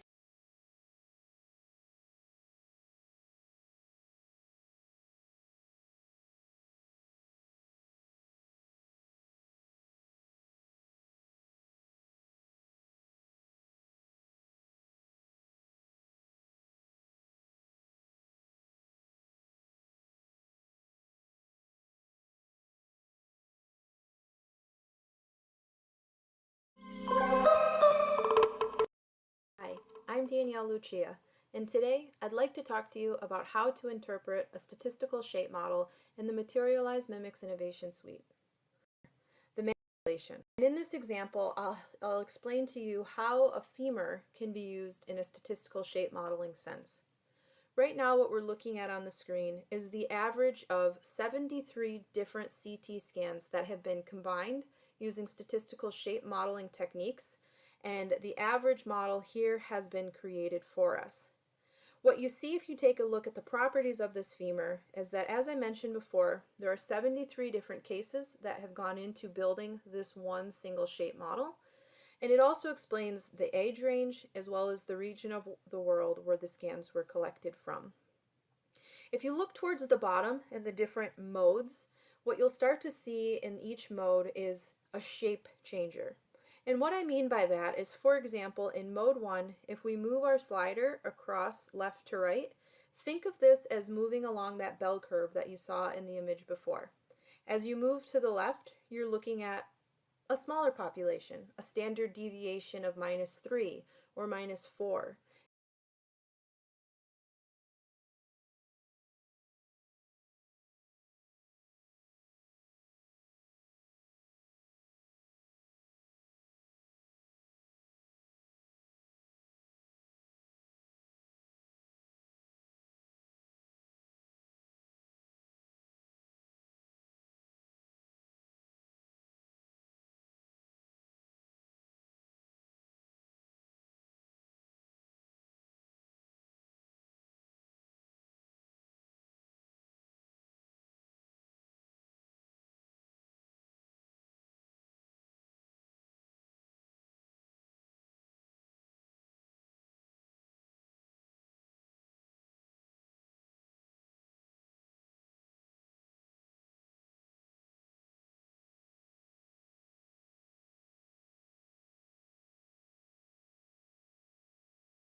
If we move to the